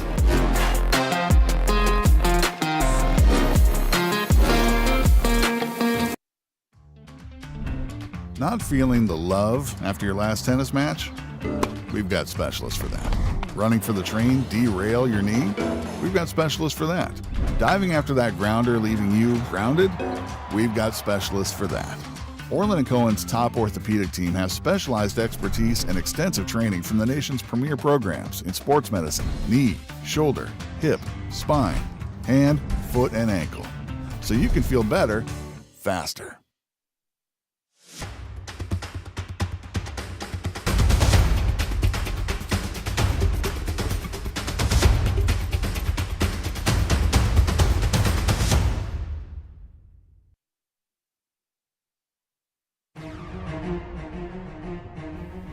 Experience. Trusted. Proven. Excellence.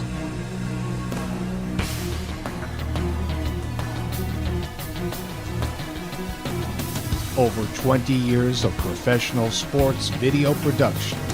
The industry standard. T&D Sports Video Production.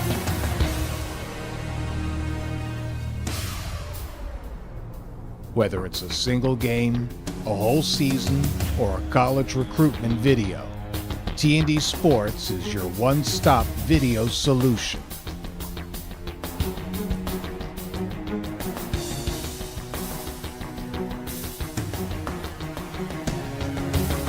T&D Sports Video Productions.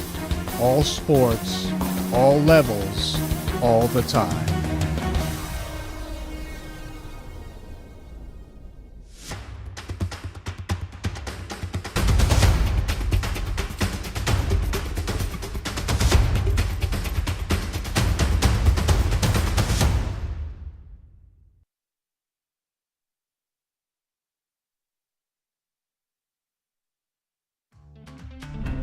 Not feeling the love after your last tennis match? We've got specialists for that. Running for the train, derail your knee? We've got specialists for that. Diving after that grounder, leaving you grounded? We've got specialists for that. Orlin Cohen's top orthopedic team has specialized expertise and extensive training from the nation's premier programs in sports medicine, knee, shoulder, hip, spine, hand, foot, and ankle. So you can feel better, faster.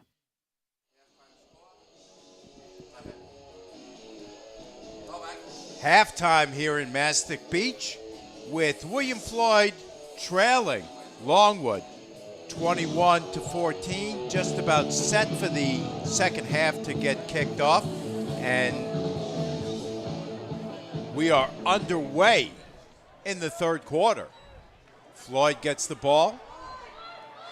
Nice return, and Cola Grande again on special teams. That's number 19, JK on the return. Yeah, I don't know if Longwood gives out special team awards in film room on Monday, but I know who should be near the top of that list. This is another unbelievable play. Gets all the way downfield, full head of steam, does an excellent job. You could just kind of see him playing the hips of the returner. Does an excellent job wrapping him up and stopping Joseph before he gets going. Tom Colagrande, his brother Dominic, had a play on defense earlier in the game, so the two brothers doing a nice job. Floyd will start 1st and 10 from their own 20. They trail by a touchdown.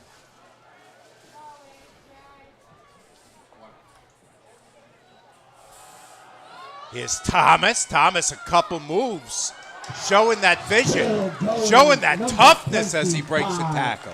Jaquan Thomas, and it's a touchdown. I'm sorry, a touchdown. This is an excellent run off the left side here to get going for the Floyd offense to provide an answer here in the second half, down by a score. And Thomas does a real good job lowering his level, lowering those pads, taking on all would-be tacklers, and taking a couple along for the ride for a huge first down gain. Lowry had him stopped, but he wriggled out of that tackle and got more yardage. First down across the 35, now from the 36, 1st and 10. Thomas again. This time they get him up high and they stop him after a short gain. Thomas again. Straight ahead, short gain. Yeah, just pulling off 2 yards here on the gain, but really seeing Longwood do a good job getting across the ball here, getting him stopped before he really gets those wheels going. It just seems like after those initial contacts that he has, especially leading with those shoulders, it seems to just get him going a little bit more with that motor. But a very short Bell, game. the nose tackle, second time we've called his name on a tackle. He was the guy who got him up high. 2nd and 8 for Floyd. Now from the 38. Kinnett is back to pass. Lofts it over the middle, looking for Alvarez. That's incomplete. Good coverage by Lowry. Yeah, pretty good here. Floyd trying to go vertical. Longwood doing a good job being in that passing lane and shutting that down before they had a chance to complete a big pass play. Seeing a lot of pressure coming out of that Longwood front 3, too. Tough to get pressure sometimes when you only got 3 rushing against 5, but really seeing a big push up front by that D-line. Third down comes up quickly for the Colonials on this drive. 3rd and 8 from their own 38.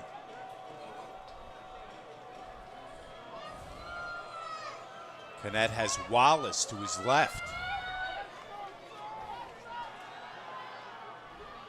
Now scrambles right side, still with the ball. Now lets it go and has a completion at midfield. It's Watkins. Kinnett rolls out. Pass complete to number 3. Yeah, they bring Wallace into the backfield there on probably what we would call an obvious passing down. Kinnett does a good job being mobile out to his right, doing an excellent job throwing the ball on the run as he starts to see pressure in his face. And like you said, right at midfield there with another big first down.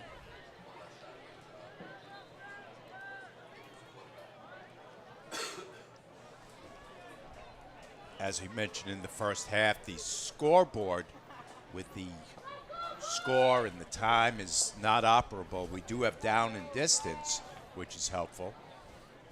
1st and 10 for Floyd, now from their own, I should say now from the 50. They trail by a touchdown.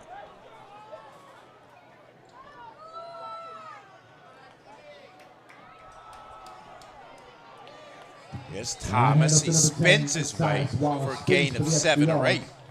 He'll pick up about 8 Actually, on check down. it. It's Wallace on that carry. Yeah, it looks like they're getting Thomas a little bit of a break here. Wallace in the backfield, a little bit of a smaller back, but good wheels and very capable runner for a huge gain there on first down, finding his way through traffic. Really impressed with the vision both of these backs seem to have coming out of the backfield. As you mentioned, nice change of pace from Thomas, who's a big back, to Wallace, who's a little smaller, a little quicker. Thomas back in there, though, on 3rd and 2. Tries to pound his way forward. Bring down number 25. Might have gotten just enough. Juan Thomas keeps the legs going. Yeah, pretty good spot here if you're the Floyd offense. Looks like it brings them pretty close to the marker. Don't know if they're going to take a measurement, but this is just sheer will. Floyd running into the middle of that defense, just trying to pick up those last few yards to get the first or come close to it. Looks like we're taking a long look at it. We're going to bring the markers in to measure.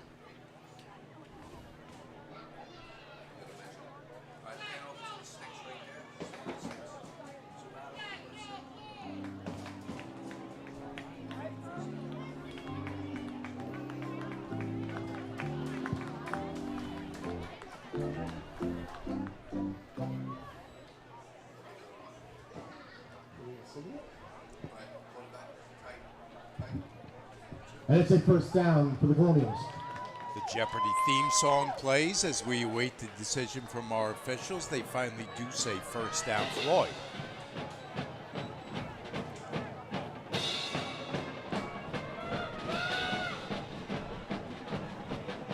At the Longwood 40.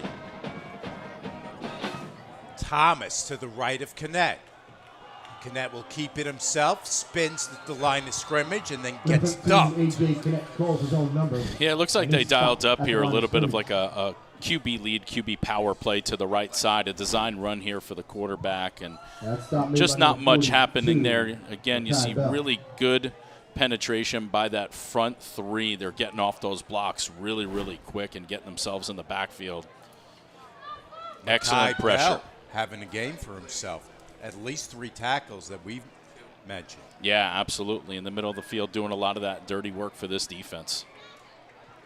Loss of a yard, 2nd and 11 from the 41. Knet takes the snap, lets it go deep, looking for Alvarez, and again it's Lowry who breaks it up. Alvarez broken up in the last second, ball's incomplete. Yeah, after a couple of tough route coverages for him in the first half, we'd like to see Lowry has really made a couple of adjustments here. Obviously, a lot of focus on Alvarez as a receiver, being the talent he is. You could see the attention Longwood's paying to him, not only with that coverage, but also some help over the top.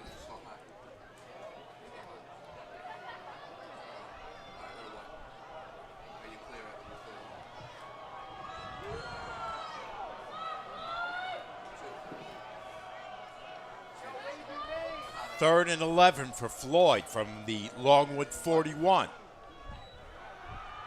Knet, they've got pressure on him. Dumps it off short to Thomas. Thomas down the right sideline has a first down and more. Really well called play here by Floyd, running a screen to number 25, Jaquan Thomas, letting that defense that is starting to penetrate a little bit more kind of get that free go and just dumping the ball kind of over their heads and turn it into a huge gain.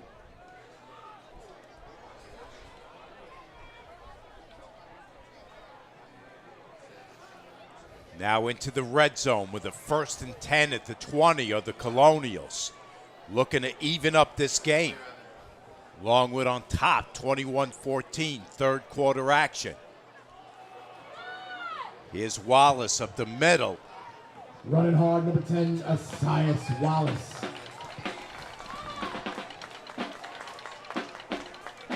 Thomas doing it.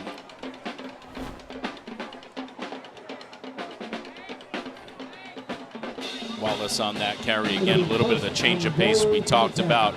Getting a good push up front.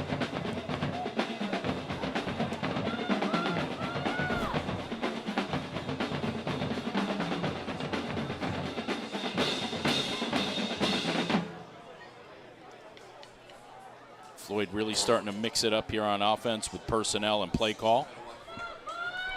6.5 to go in the third. Floyd looking for the equalizer. They hand off Wallace, tries to bounce it, and instead he gets bounced. 10, Asias Wallace tries to bounce to the outside. Stop. Yeah, really impressed with this front here, this Longwood front. Doing an excellent job. Really beating up a lot of those blocks. You can see the fight there really put up by number 42, Mekhi Bell, on the outside, taking on those blocks and still making sure he has a free hand to slow up the back. Craig Hardy, the linebacker, number 40, comes over and cleans it up.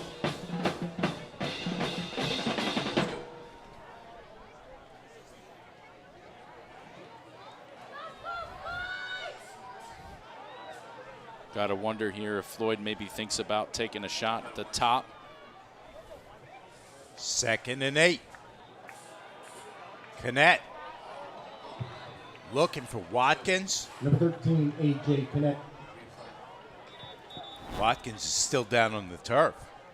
Looking for number 3, Chris Watkins. Pass incomplete. Yeah, work to the trip side here in the formation. Just looked like it was a little bit of an out route. Came down a little bit awkward with the defender on top of him. Could be reaching the point of the game, though, Mike, where we're starting to cramp up a little bit. You see the water coming out. Ladies and gentlemen, we're going to step away. We've got an injury on the field. We'll be back with more right after this. William Floyd trails by a touchdown. Not feeling the love after your last tennis match? We've got specialists for that. Running for the train, derail your knee? We've got specialists for that. Diving after that grounder, leaving you grounded? We've got specialists for that. Orlin Cohen's top orthopedic team has specialized expertise and extensive training from the nation's premier programs in sports medicine, knee, shoulder, hip, spine, hand, foot, and ankle. So you can feel better, faster. Hello, everyone. My name is Len Genova, and I'm the president of the James C. Metzger Suffolk County chapter of the National Football Foundation.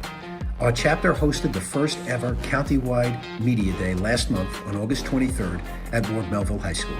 The event was a huge success with over 300 players representing all 54 high schools. Local media got the opportunity to meet the coaches and top returning players and report on the most prominent storylines for the upcoming season.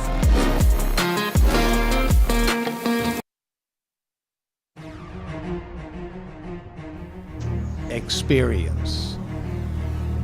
Trusted. Proven. Excellence.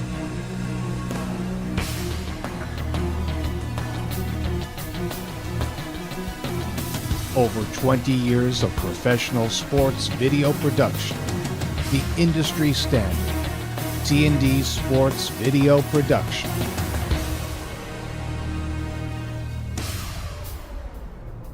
Whether it's a single game, a whole season, or a college recruitment video, T&D Sports is your one-stop video solution.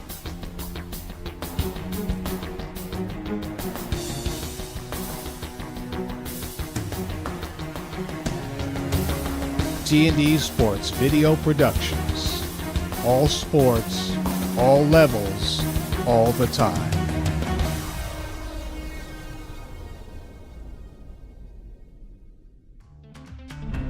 Not feeling the love after your last tennis match? We've got specialists for that. Running for the train, derail your knee? We've got specialists for that. Diving after that grounder, leaving you grounded? We've got specialists for that. Orlin Cohen's top orthopedic team has specialized expertise and extensive training from the nation's premier programs in sports medicine, knee, shoulder, hip, spine, hand, foot, and ankle. So you can feel better, faster. Hello, everyone. My name is Len Genova, and I'm the president of the James C. Metzger Suffolk County chapter of the National Football Foundation. Our chapter hosted the first ever countywide media day last month on August 23rd at Ward Melville High School. The event was a huge success with over 300 players representing all 54 high schools. Local media got the opportunity to meet the coaches and top returning players and report on the most prominent storylines for the upcoming season.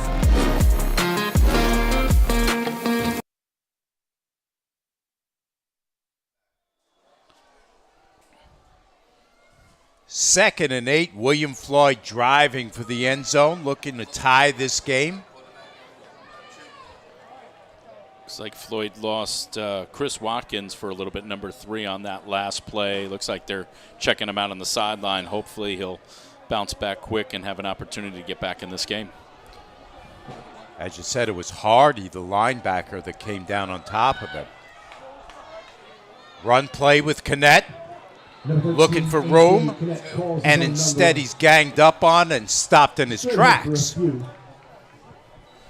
Yeah, design QB run here into the middle of the offense on 3rd down and goal to go. 4th down, looks like Floyd might be bringing in the kicking unit. He had Thomas as the lead blocker, but Madison Morrell and others stopped him in his tracks. Yeah, really tough sledding in the middle of the field at times. As we mentioned a couple of times, that front 3 from Longwood creating a lot of problems for that offensive line. DJ Blankenship, the soccer goalie, will try a field goal. And we've got a whistle before that kick gets away. And a whistle before the kick from DJ Blankenship.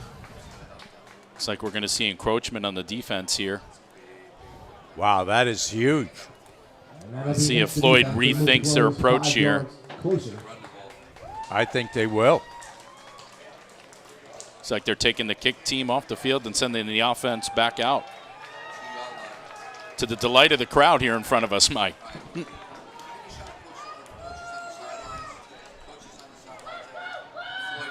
Gave Coach Longo the opportunity he was looking for, not to go for the field goal and instead to go for the end zone. Yeah, big decision here. Floyd not very often lined up in the eye, but that's what we're seeing. Extra lineman in there. Here's Thomas driving for the end zone. He's in.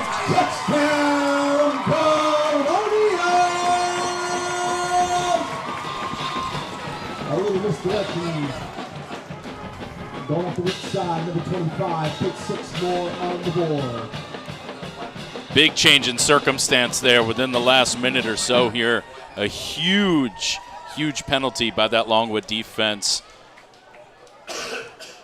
Handing Floyd that 5 yards, getting him closer to the goal line. Coach Longo, like you said, rethinking that decision to go for it instead of taking the 3 points.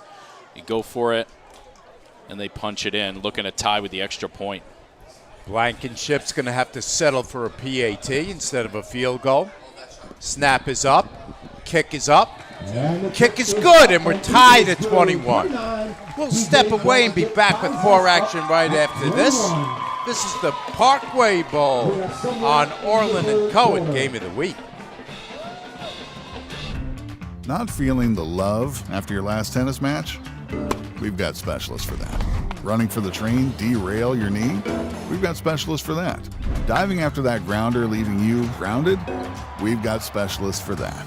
Orlin & Cohen's top orthopedic team has specialized expertise and extensive training from the nation's premier programs in sports medicine, knee, shoulder, hip, spine, hand, foot, and ankle. So you can feel better, faster.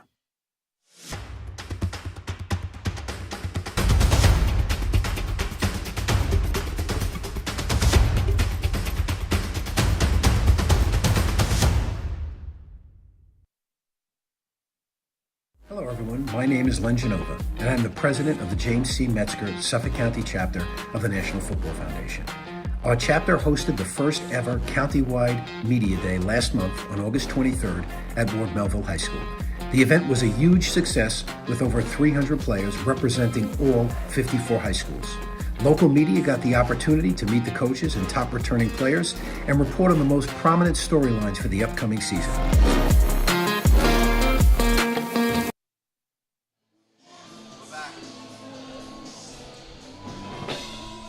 Here's the kickoff from Blankenship. It's a low line drive. It's fielded off the ground by Purser. Purser on the return across the 40. 1st and 10 Longwood. Yeah, pretty good return there on that line drive kind of / squib play. Longwood starting off in pretty good field position.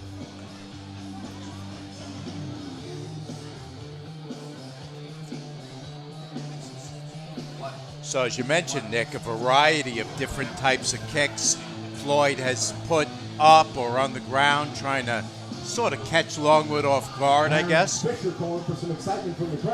Yeah, sometimes if you don't have that guy with the big foot where you feel like you can kick it deep and go to more of a traditional, kick coverage, you try to kick it into open windows where you can, but that one not very successful.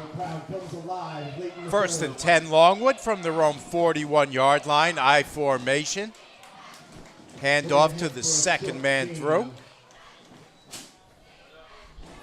We're really seeing Floyd walk these backers up slowly but surely to kind of get in the mix to close up those gaps up front. Pretty good push by that Floyd front on the right side, but still a little bit of yardage there that Longwood is able to take for a couple yards on 1st down. Reed, the ball carrier on that first play. Picks up just 2 on that carry.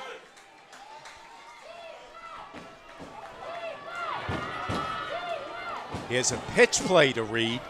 He's got some room, and he's got a 1st down for the Lions across midfield. Yeah, good run off there on the left side. It looks like the offense snapped the ball a little bit quick, catching the defense a little bit by surprise, and that gave them the upper hand and the opportunity to get a little bit more of that edge. Caden Reed, the junior, also showing good speed on that play. Yeah, it looks like we've got a player down here in the middle of the field, and this is going to stop things for a little while. And again, in this kind of heat, really important for both teams. They can continue to bring the water out to make sure that they're taking care of all their players. We're starting to see a little bit more substitution happen, too, to try to keep people as fresh as they can be for the end here. So we see just a little bit of a toss play. Again, Weshy out in front. You can see him constantly getting his helmet on some blocks, even if it's a short period of time he's occupying those outside backers, but then reading the run off of his lead block. I was going to ask you, Nick, about the heat factor. You mentioned it a couple times. I mean, it's the type of day where officials and coaches are going to really have to sort of protect the kids from themselves. You give a kid a helmet, you tell him to go hit somebody, and he's going to do it, and he doesn't care about heat, he doesn't care about anything else. Yeah, most of the time as a coach, you kind of have to make that decision for them. You kind of have to say, you're done, you need to come in, you need to sit. Because if you ask them, you know what the answer is going to be. It's going to be like, Coach, I'm good to go, right? We play once a week in football. This is a huge game week 1. So both rosters with guys trying to lay it all out on the line. But, yeah, this is a tough day to play. This kind of heat at this time of the year. There's no cloud cover. It's all sun. And that turf just radiates it. You feel it through your legs at this kind of temperature. I want to ask you about Coach Kluber. We spoke with him during the week. And he was really, really proud of the fact that his entire staff, including himself, is entirely made up of Longwood alums. Coach Sean Kluber himself, an 06 graduate of Longwood. Yeah, really cool to see that. You don't see that on a ton of staffs throughout the island, but his staff are all Longwood grads. Pretty amazing to see. The positive of the positive piece there is that, they've played in this program. They know what the tradition is. They know what it's like to play for this district in this atmosphere, in this division. Graduated from Longwood High School, playing in this program, proud to be a part of it. And, he always spoke highly of it. And really awesome job to see Coach Kluber doing with Longwood out in Suffolk Division I. And I also want to ask you about Coach Longo. Nick, I've been around sports long enough to remember when Longwood was a basketball school under Coach Bob Hodgson. And then Paul Longo took over the helm in the mid-'90s, and they've been a football school every day since. Yeah, I think this is about his 30th year, I think, of coaching high school football here. Impressive year in, year out, to not only see the level at which his teams play, the discipline, the focus, the commitment from a young age in this program out here. And year in, year out, if you're going to try to get to the top of Division I, we know you're probably going to have to go through Floyd. 3rd and 1 for Longwood. From just about midfield, game tied at 21. Waning moments of the 3rd quarter. Hand off to the up back, and they might have gotten just enough for that first down. Yeah, just a dive call here for the offense, just trying to get that 1 yard, maybe 1.5 yards, and here's Weshy getting a carry here on the day. Don't think he's seen much action yet other than being that big lead block out in front. Not necessarily what jumps off the scoring page for you, but you know, when you're one of these tailbacks in this offense, you can really appreciate the job that somebody like him, you know, and he does in that position.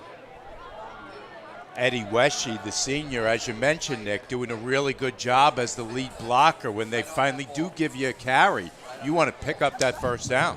Yeah, absolutely. Looks like it's going to be real close here. And they're saying he's short by a couple chain links. Bringing up 4th down for the defense. Wow, I thought first glance for sure, based on where I saw that helmet and that ball go, that he had it, but ultimately he's marked down just a little bit shy. Big 4th down decision here as far as what play call you run in with. Coach Kluber has a really good kicker. We've mentioned it in blank. Let's see if he puts it on his foot or keeps it with his offense to pick up these couple inches.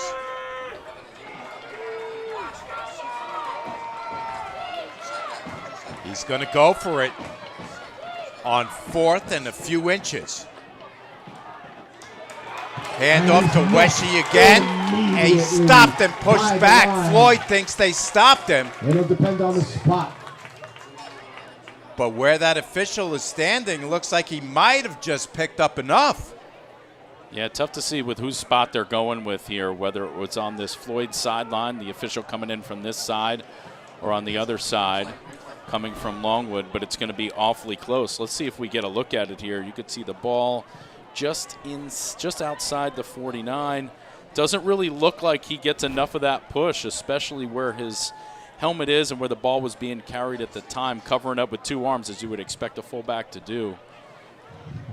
David Gonzalez, one of the first men to greet him, and they did stop him short.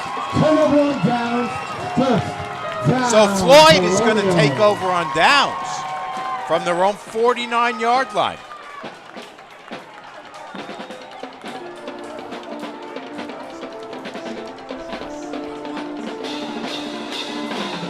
Big stop there, and you can see and you can imagine how frustrated Longwood is, thinking that for 2 plays they could get themselves 1 yard, but Floyd up to the task of putting up a big stop there and taking over around midfield.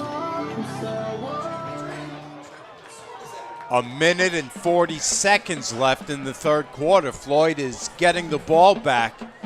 We are tied at 21 here in the season opener from William Floyd High School.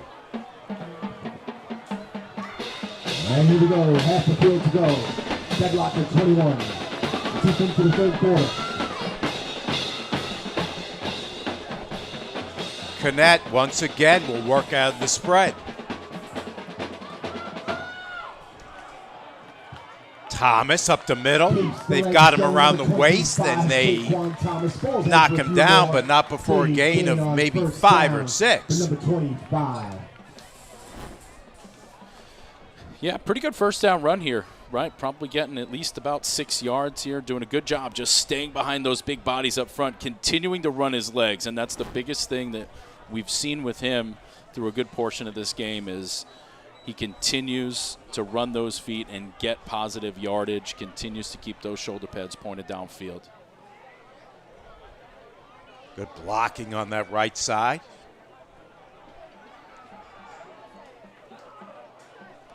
Second and 3.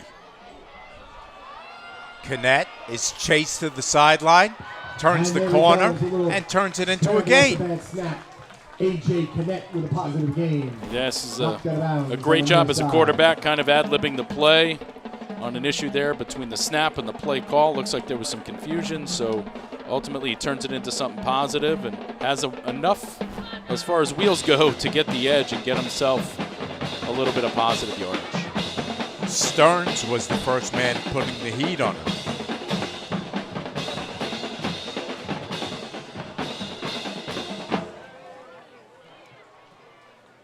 Third and 3 from the 44.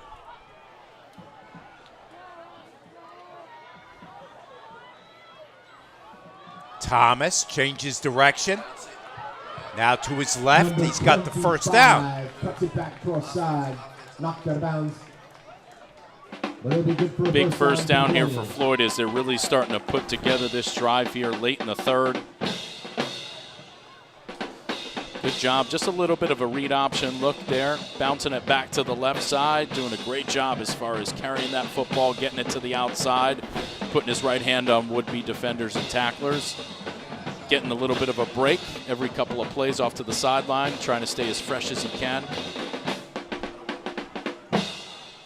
Malicio and Arcuri, the blockers on that left side of the Floyd offensive line. First and 10 now from the 39.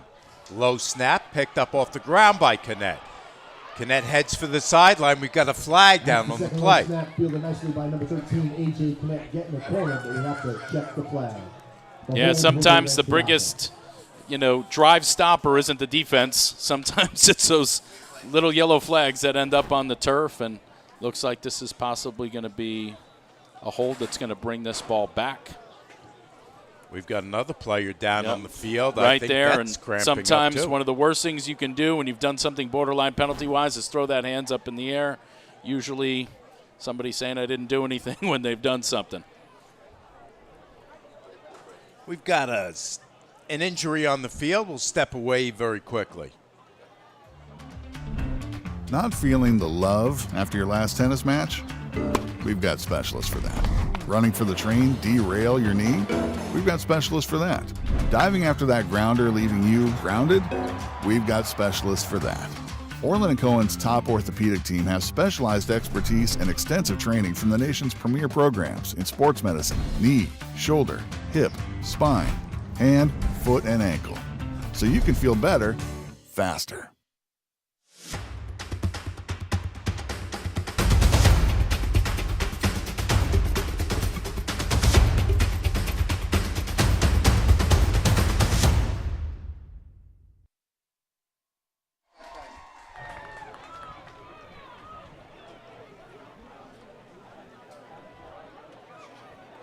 There you see Johnny Gustafson, the #1 fan of the Colonials. He's made several visits up to our booth, getting the crowd pumped up here this afternoon.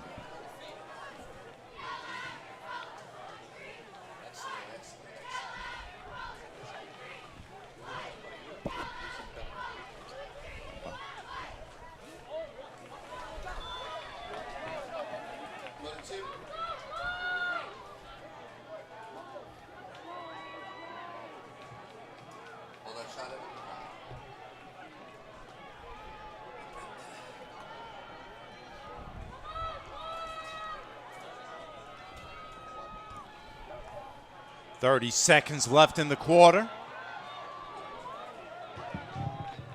Here is Thomas. Number 25 again, Jake Quan Thomas finding the open spots. Yep, Thomas taking the carry there, lining up on the right side of his quarterback, cutting back, looking for a lane. Excellent vision here, getting positive yardage here as Floyd tries to keep this drive going.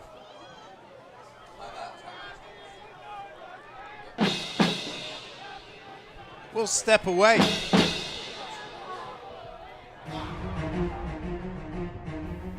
Experience. Trusted. Proven. Excellence.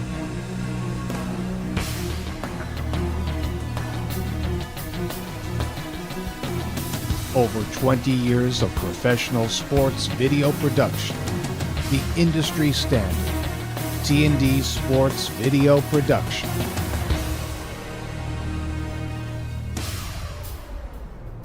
Whether it's a single game, a whole season, or a college recruitment video, T&D Sports is your one-stop video solution.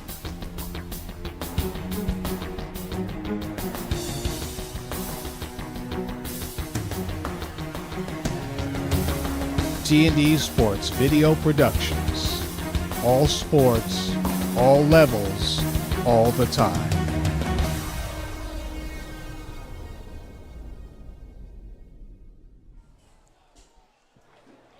Start of the fourth quarter from here at William Floyd High School in Mastic Beach. Mike Trezza, Nick Martone on hand with our T&D Sports Video crew, bringing you this Orlin and Cohen game of the week. A terrific game, Nick.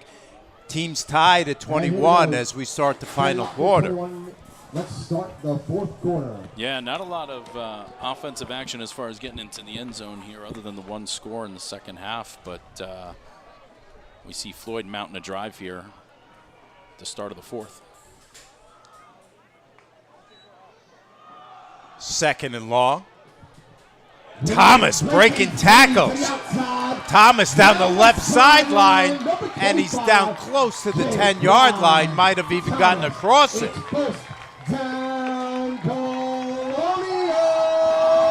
Yeah, every time you see Thomas touch the ball here, you just kind of get this sense that he's not going to be denied going where he wants to go.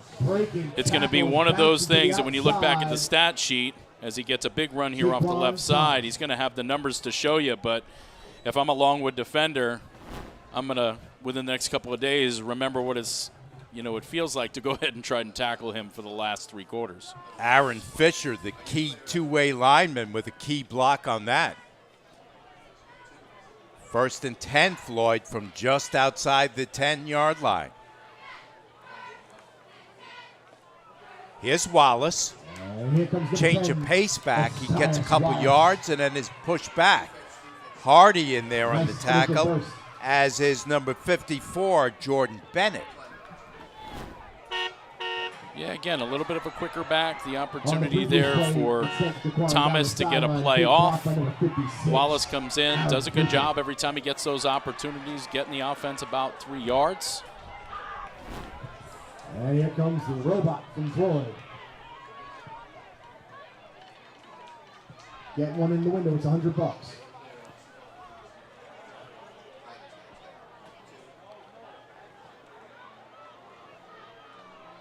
Second and 7 for Floyd. They can get a first down at the 1. Thomas up the middle, driving towards the end zone. Didn't get the touchdown, but might have picked up the first down. Yeah, he's going to be real close to getting the first, which would be huge to be first and goal if we're inside the 1. It'll be first and goal from the 2. Here again, not a big mystery on who the ball's going to and who seems to certainly want it, right? And we see a good job here again off the right side by Thomas, really taking defenders with him, really imposing his will running the football. First and goal now from the 2. Thomas changes direction, drives towards the goal line, and he stopped short. Lions converge. It'll be a gain of 1. Brings up second and goal. Yeah, Longwood defense here really trying to dig their heels in and not giving up another yard or 2 into the end zone. They do a pretty good job as Floyd brings across Dylan Tennis into motion there, runs the ball behind it. Looks like for a second that Thomas thought he almost lost the ball on that first contact. So Thomas, with 2 touchdowns on the game, has been a force on the ground for William Floyd this afternoon. Yeah, he's really tough to deal with. For somebody his size, to be able to run you over or run around you is a challenge for any defense. And so we've been really impressed by what he's been able to do. And again, Floyd, moving along from a few backs that they had last year that they had graduated. So kind of really maybe uncertain about how successful they would be out of the backfield, but really impressed with what they've been able to do today. This is a program here at William Floyd, Nick. This is a model program just as good as any of the ones that we see in Nassau or Suffolk, whether it's Garden City, whether it's Sayville. You get these kids playing football at a young age, teach them the fundamentals in the correct way, and then it feeds up into the high school when they're ready to get there. Yeah, and you use that word program to describe it, and that's certainly what it is. And that goes all the way back sometimes, even before school. When you start playing in middle school, grades 7 and 8, these kids grow up playing conference ball. They learn from, the kids they look up to, what offense they're running, what defense they're running, and you just perfect it along the way. 2nd and goal from the 1. I formation. Touchdown, William Floyd.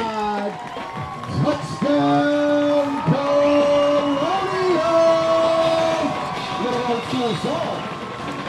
Number 13, A.J. Connect with the keep. Hey, this is Connect just straight ahead on the QB sneak. Crossing the goal line, putting Floyd up here by 6 points. You can see here a great push. Real low level there by the offensive line, doing a good job getting their QB in the end zone to go ahead and take the lead. Blankenship looking to tack on the PAT.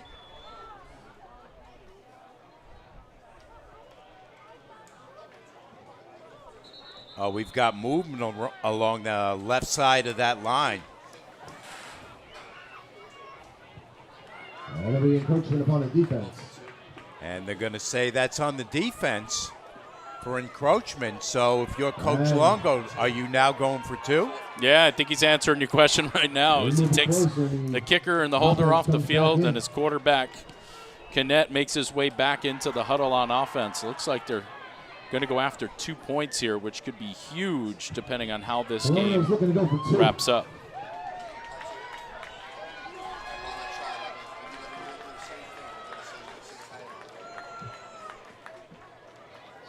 Do you want to sneak Connect again, or do you want to go with a more conventional play? No, I don't know. I mean, it's certainly opportunity to do that, but I wouldn't be shocked if Thomas gets the ball here on a power. Here's Thomas, sheds one tackler. He's in for the 2. Thomas. And the 2 points are good.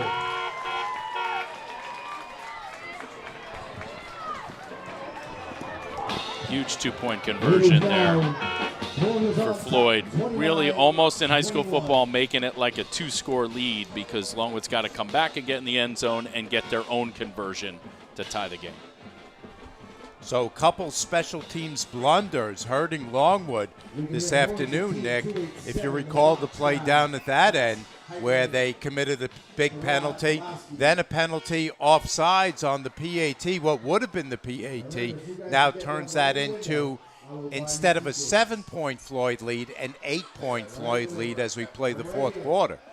Yeah, unfortunately, trying to maybe get a jump on it and making a big stop or trying to block the kick here, ultimately it cost them in 2 situations. Difference between a touchdown and a field goal, and the difference, as you said, between an extra point and a 2-point conversion. So penalties looming large there for Longwood. But if you're Coach Kluber, you have to be generally pleased with what your team has done, especially offensively, to keep your squad in the game here this afternoon. Yeah, plenty of positive to stay on here, to focus up on. You got a chance here to go ahead and put together some kind of return, get your offense going. Haven't really had the opportunity to get back in the end zone here. That key turnover on downs in the middle of the field was really rough for them to deal with, but hoping that they have some kind of response or answer. Blankenship puts it on the ground again. And it's a nice return out across the 45. So if you're Coach Kluber and Longwood, you got what you wanted there right out of a pretty good return on another squib kick there. Doing a good job just getting up behind that first line. You see that first line coming together a little bit, even though it's tough with the amount of time that you have, and just trying to put helmets on helmets at that point and giving your returner a chance to get some kind of positive. Ricky Torres, the returner on that play.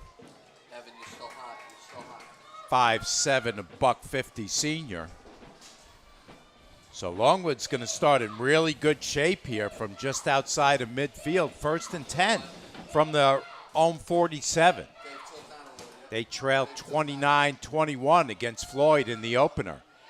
The pitch comes in late, but Reed takes it, and Reed is down the right sideline before Alvarez bumps him out.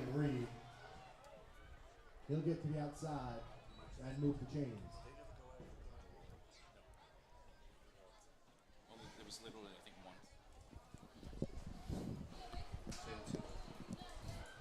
Yeah, big play, big toss play there. You could see it almost struggled to get going there a little bit based on the snap.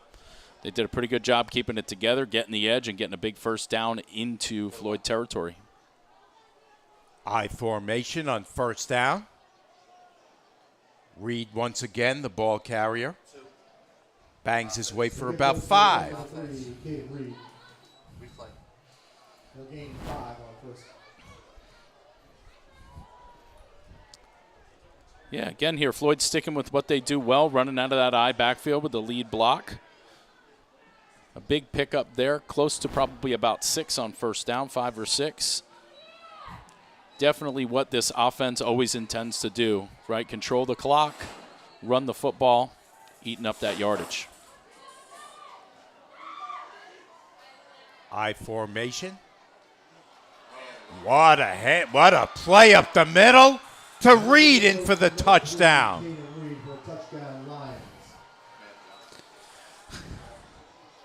Looks like a little bit of movement in the backfield might have tricked the defense just a little bit following that motion across, kind of opening up the middle there for Longwood. Yeah, Laney, 26, was the man in motion. Yep, that motion across just seemed to loosen up the defense enough to create that crack there for Reed to find the end zone and bring Longwood within 2 points. Yep, and it looks like Longwood's going to try to tie the football game right here. Longwood almost forced to go for 2 right here. I formation behind Mandaro. Mandaro's going to throw for it. Back the other direction, complete. Into the end zone is Giovanni Johnson, the tight end. Johnson was the one who had that slick one-handed grab in the first half, and you can see this is probably at the top of the list of Coach Kluber's favorite offensive, 2-point plays that I'm sure they drill, and we see trying to get the offense committed to the defense committed to the offensive right side and throw the ball back against the grain there to number 10, as you said, and that's Giovanni Johnson for a tying conversion.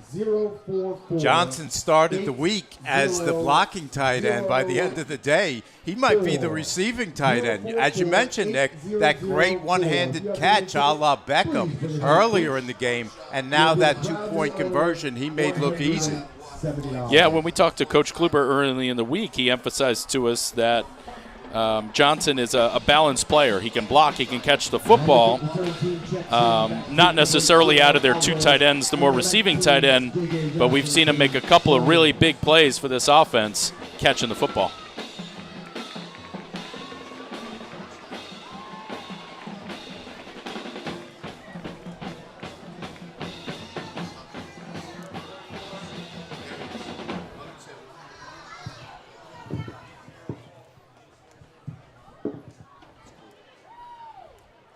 We got Coach Kluber on the sideline. Really doing an excellent job, I believe, in his 4th year running the program. Going to see what kind of answer here Floyd has now that we're back in this tie game in the 4th. He's coming up against the dean of coaches trying to put one on him this afternoon. That one sails into the end zone for a touchback. We'll step away and be back with the rest of the 4th quarter after this, tied at 29. Experience, Trusted. Proven. Excellence.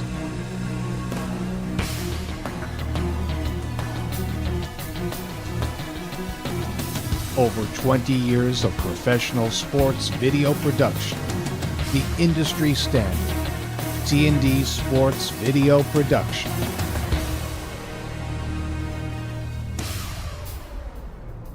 Whether it's a single game, a whole season, or a college recruitment video, T&D Sports is your one-stop video. First and 10, Floyd from their own 20. They'll keep it on the ground, try to bounce it outside, and they'll lose yardage on that first play. Kalen Purser with the tackle. Brought down by number 5 in the Lions, Kalen Purser. Yeah, Floyd sticking with what's gotten him to this point so far, putting the ball in the hands of Jaquan Thomas. And off the left side, not really a lot there to gain. And like you said, number 5, Kalen Pierce, are doing a great job crossing the line of scrimmage, getting himself in the backfield. Loss of a yard on the play, so 2nd and 11 from their own 19, Colonials. Down to 7.5 left in the game.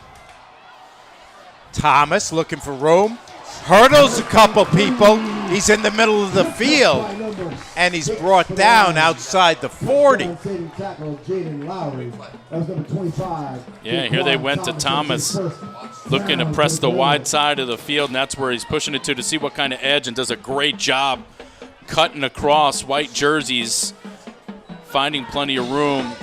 Really impressed with his vision.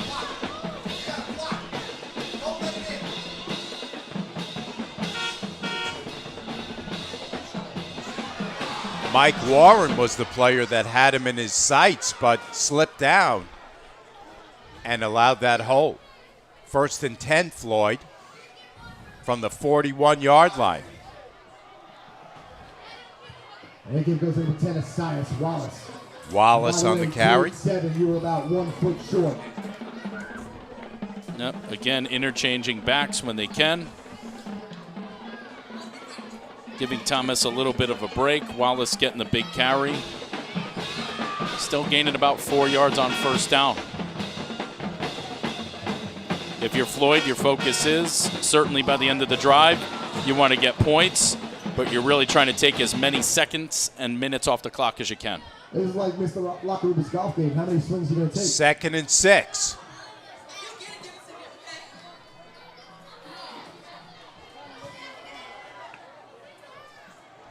Here's Wallace again. Tries the left side. Pushes forward near the first down marker. He'll get closer to the first down. He'll bring up 3rd down.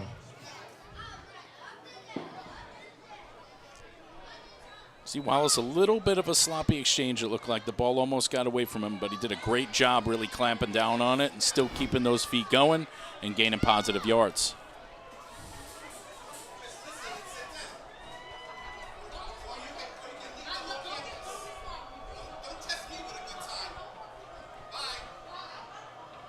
It's going to be 3rd and 2.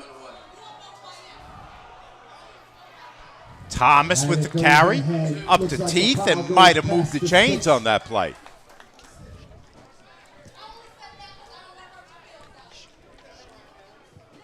And it'll be a first down for the Colonials.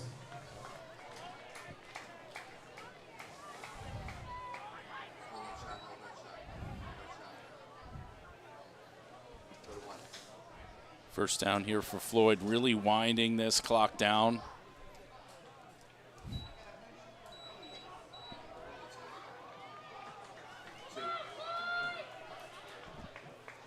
First and 10, Floyd, now on the Longwood side of the field from the 48-yard line.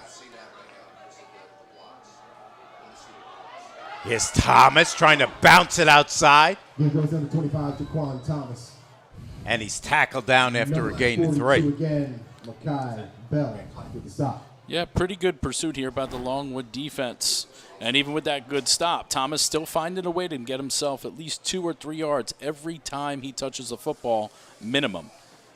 Longwood really stringing out that carry and putting it to a stop.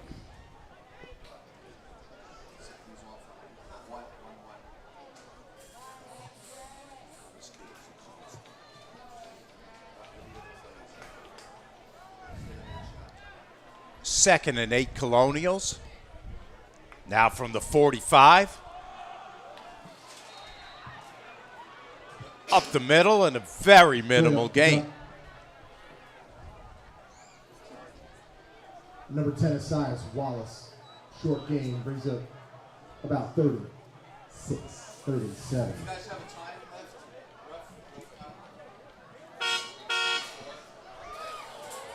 Ticking down close to 4 minutes left in this game. Tied at 29.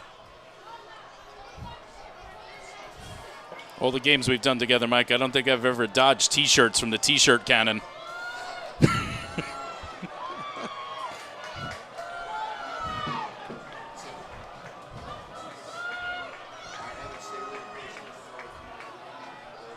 Big 3rd and 6 coming up. Connect lets it go deep. And A.J. Connect hits a wide open number 19, J.J.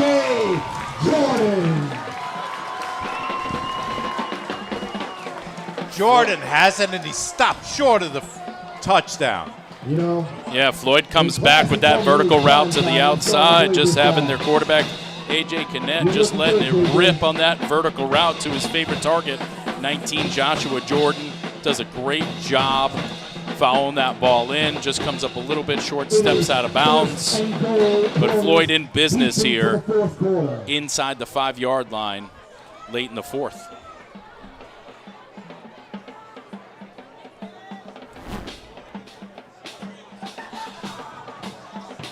You got to think with all the heavy run that Floyd has been running here for the second half, kind of fall a little bit asleep defensively, and kind of looks like what might have happened to that Longwood defense. 1st and goal from the 4. Here's Thomas. Thomas in for the touchdown. He's got the hat trick. 3 TDs on the day. J.Ron Thomas. Yep. His 3rd touchdown of the day. Real big day here by Jaquan Thomas, his 3rd touchdown of the day, finding his way into the end zone here. Just wasn't going to be denied, wasn't going to be stopped. Seeing a really good job there up front by number 58, Joe Malesio, doing a great job pushing his guy on roller skates back across the goal line. Floyd pulling out in front here, looking for the extra point. Kick from Blankenship is up. It's good. And Floyd leads 36-21, 29.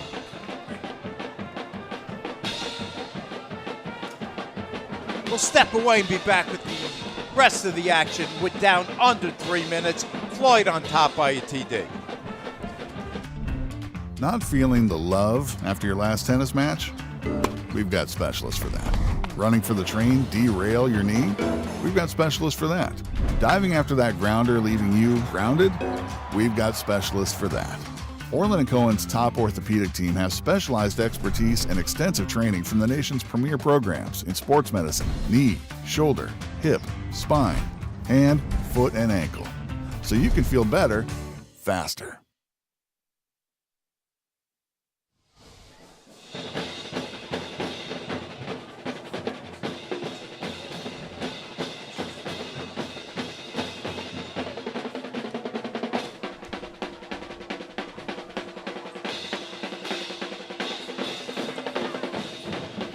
And TJ Blankenship checks back in with the kick team.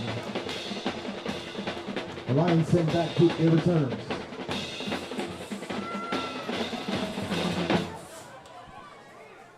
Blankenship puts it on the tee. Longwood with 1 more possession left. We're under 3 minutes left to go. They trail William Floyd by 7 on the road in today's season opener. Blankenship puts it deep, but it's returnable. Nice return out across the 35. 34 for the Lions. Yeah, so I think we saw about their 6th or 7th different approach to kickoff as far as where they were going to put the ball. Just trying something different. This one looked like they just tried to get a little bit more into the ball and kick it deep. And you can see there Longwood, a pretty good setup on the return, getting themselves out at about the 37 or so yard line to start their offense here to try to go ahead and tie this game with a little bit over 2:30 left. Madison Morrell, who's done a little of everything for the Lions today on that return.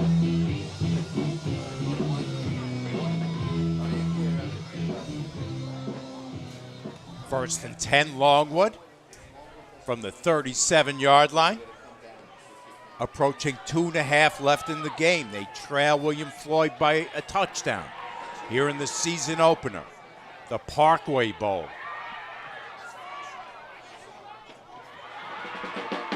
High formation behind Mandaro, man in motion.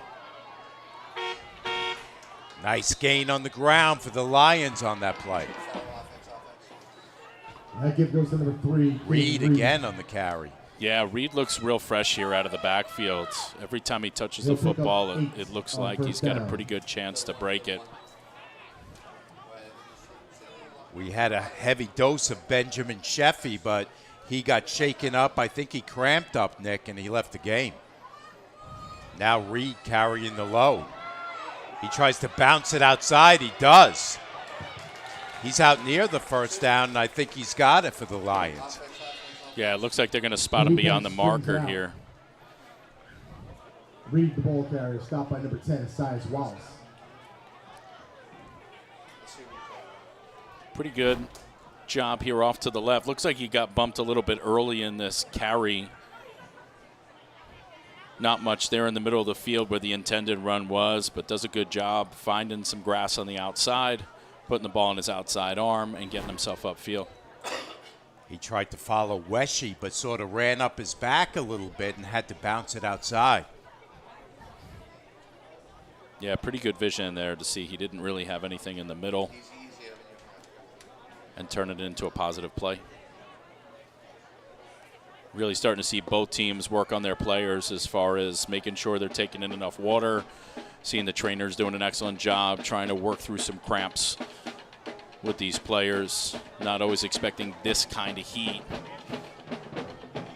What a pleasure it was, Nick, for us to be joined by Dr. James Pacey early in this game. At the start of the game, Orlin Cohen has been such a key sponsor for us for several years now, and we really appreciate their sponsorship.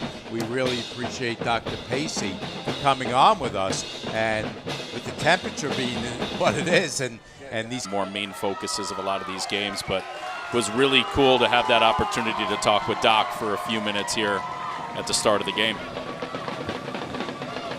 First and 10, Lions from the 49-yard line.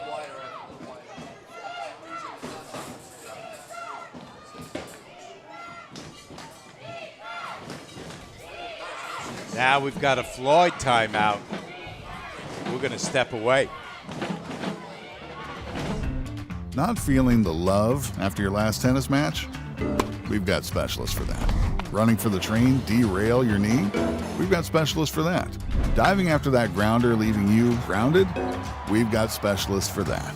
Orlin Cohen's top orthopedic team has specialized expertise and extensive training from the nation's premier programs in sports medicine, knee, shoulder, hip, spine, hand, foot, and ankle. So you can feel better, faster. Hello, everyone. My name is Len Genova, and I'm the president of the James C. Metzger Suffolk County chapter of the National Football Foundation. Our chapter hosted the first ever county-wide media day last month on August 23rd at Ward Melville High School. The event was a huge success with over 300 players representing all 54 high schools. Local media got the opportunity to meet the coaches and top returning players and report on the most prominent storylines for the upcoming season.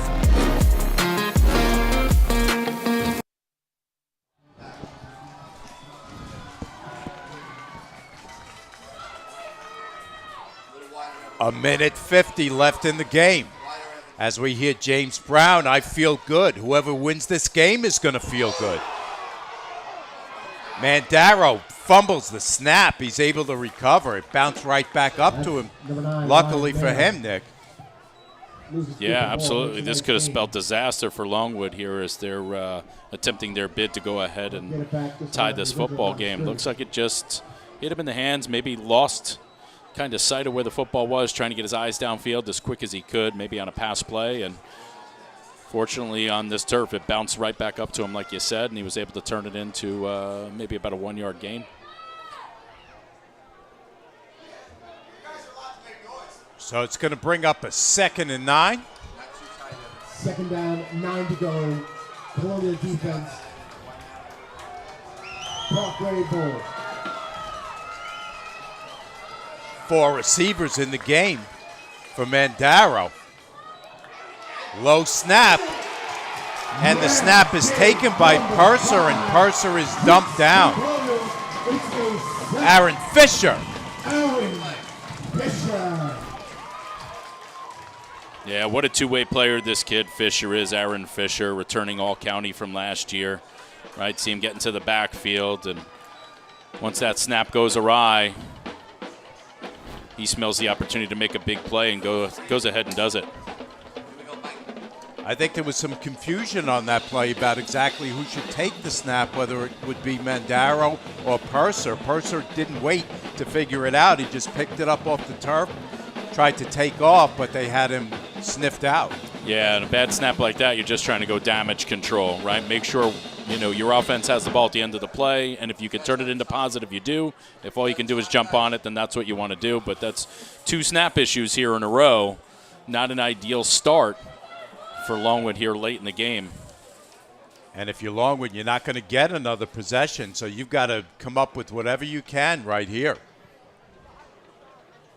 3rd down. Just like to remind our viewers that we're going to have a brief award ceremony at the end of this game where they're going to award the Parkway Bowl trophy to the MVP of this game. So you're going to want to stay tuned for that as the crowd now starts to get loud. 1:38 left in this game on 3rd and long for Longwood. Mandaro surveys the field, lets it go over the middle. And it's picked off. Picked off by Neo Dawson. And ladies and gentlemen, the Colonials take over on ground. That is going to seal the deal. Absolutely a huge play in the secondary by Neo Dawson, sealing the win for Floyd. You can see Longwood trying to. This ball's a little bit underthrown by quarterback Ryan Mandaro, and you could see this gives Dawson the opportunity to be an athlete and go make a big play and give his team the opportunity to win the first game of the season in front of their home crowd.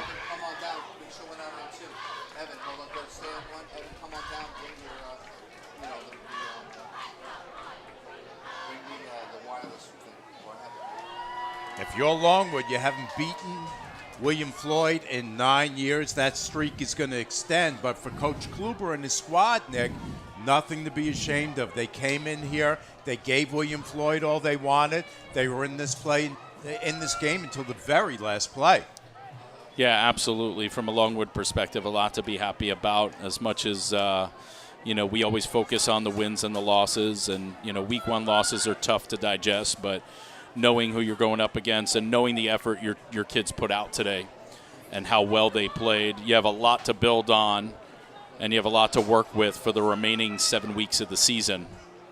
And both these teams are going to give the rest of the division a lot of work and a lot of tough Friday nights and Saturday afternoons. And on that interception, it looked like Mandaro had time. Fisher finally started putting the heat on him. But Mandaro did have time. He was looking around for somebody to come open, and he said, hey, you know what? I've got to make something happen here. If I get picked off, that's what happens. Yeah, absolutely. At that point, you're just trying to make a football play. And like you said, he did have plenty of time to get the ball downfield. And Floyd equal to the task, making a big play to seal things up here. Like to remind our audience, we'll have plenty of football coming your way this fall. We'll go back to our Friday Night Lights game of the week, probably as soon as next Friday. If not, then certainly the Friday after. But we'll have a lot of action for you coming your way. Big schools, small schools, Suffolk, Nassau, all of it. And it's going to be our pleasure to bring you it every week. Yeah, absolutely. The beginning of an exciting year. A lot of opportunity to visit so many schools like we did last season. A lot of fun just to be a part of it. So Floyd gets the ball back. They'll take a couple knees and they'll head to the locker room.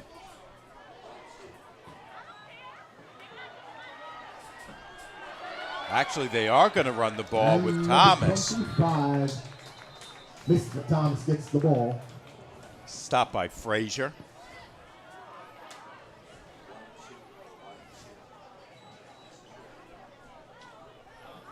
So Floyd is going to go to 1-0 on the season. Longwood is going to start their season with a loss here in Suffolk County League One. Really, really tough division. Coach Longo spoke to you and me on the phone, Nick, about how terrific and deep he thinks this division is this year. Yeah, wouldn't be surprised to see some upsets here and there, just based on seeding if we're talking about upsets, but probably a very difficult Division II seed because of the amount of talent and teams that are here. A lot of those decisions based on your record from last year, what you have coming back as far as returners go, kind of dictating then your schedule. But obviously a tough matchup for both of these teams to have each other week one seed versus the 3. So really impressive to see the level of football that these two teams were at today and what it's going to mean for both moving forward. Only one touchdown through the air this afternoon. That was a touchdown, Jordan from Kinnett. Everything else scoring on the ground. I think they took their cue from the NFL. 6 100-yard rushers in week 1 in the NFL. Only 2 quarterbacks threw for over 300 yards. Are we bringing back the run? The run Can we? Let's see the run in less 7-on-7. If you and I could, we would.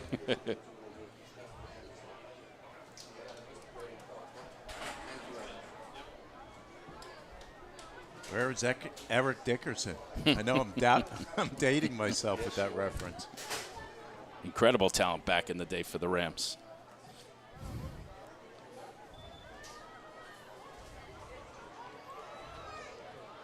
Now Floyd will take a knee.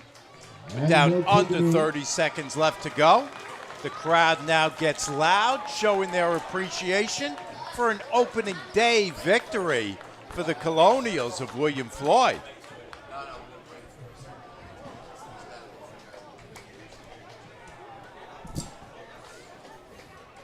Yep, the formation everybody likes to practice on offense is that victory formation, and Floyd's in it here for the last couple of plays, wrapping up that first win. Floyd will have to snap it one more time. They do. Kinnett takes a knee. And this one is over. Final score, William Floyd 36. Longwood 29.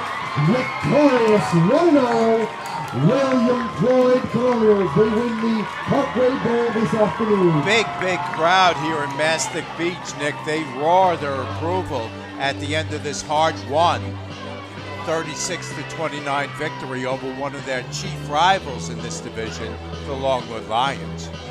Yeah, these wins in high school football, they feel like community wins and more than just a team win with everybody involved from beginning to end, right? Everybody that puts this game together, from the team itself to the coaches to the trainers to the announcers to the security to the cheerleading teams, the kick line teams, the bands, all of it, right? Everybody a key part of it. A really special opportunity to be a part of for these folks.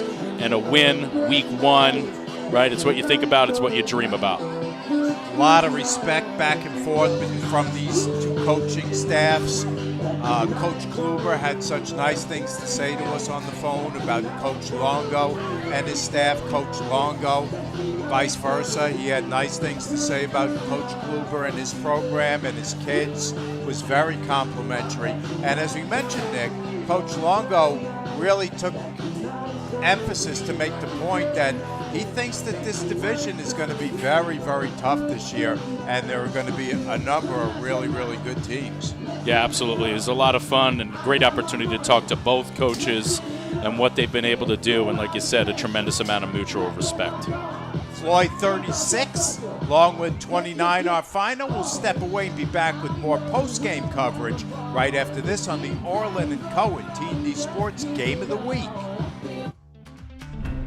Not feeling the love after your last tennis match? We've got specialists for that. Running for the train, derail your knee? We've got specialists for that. Diving after that grounder, leaving you grounded? We've got specialists for that. Orlin Cohen's top orthopedic team has specialized expertise and extensive training from the nation's premier programs in sports medicine, knee, shoulder, hip, spine, hand, foot, and ankle. So you can feel better, faster. Hello, everyone. My name is Len Genova, and I'm the president of the James C. Metzger Suffolk County chapter of the National Football Foundation. Our chapter hosted the first ever countywide media day last month on August 23rd at Ward Melville High School. The event was a huge success with over 300 players representing all 54 high schools. Local media got the opportunity to meet the coaches and top returning players and report on the most prominent storylines for the upcoming season.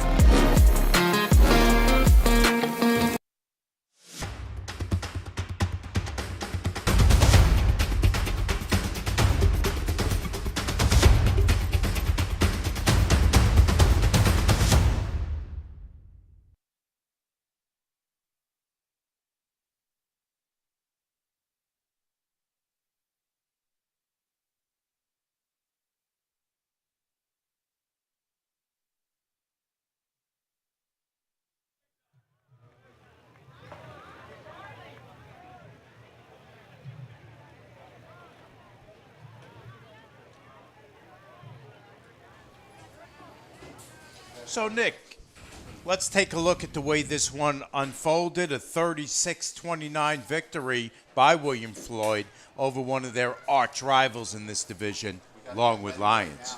Yeah, so Longwood started off the scoring with a 9-yard run by Purser in the first quarter, 9-yard touchdown run, point after made. Floyd answered with an 8-yard run from Thomas, one of his 3 touchdown runs on the day, extra point by Blankenship to tie the game. In the second quarter, we saw our one and only touchdown pass from Kinnett to Jordan, a 26-yard touchdown with the point after. And then we saw a couple of touchdowns in a row by Benjamin Sheffley from 68 yards out and 2 yards out for Longwood to go into the half with the lead. Answering in the third quarter was Thomas with another one of his runs from 3 yards out. And then in the fourth quarter, the scoring being done by Kinnett on a 2-yard run. We saw Reed score a touchdown from 37 yards out with a tying 2-point conversion at that time.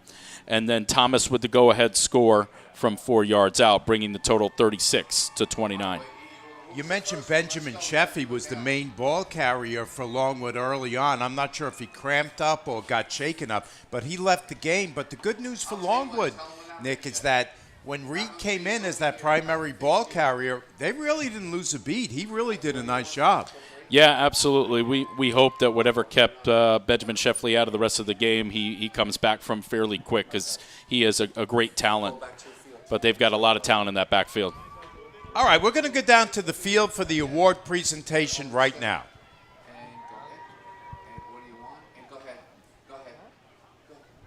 Good afternoon, everyone. My name is Len Genova, and I'm the president of the James C. Metzger Suffolk County chapter of the National Football Foundation.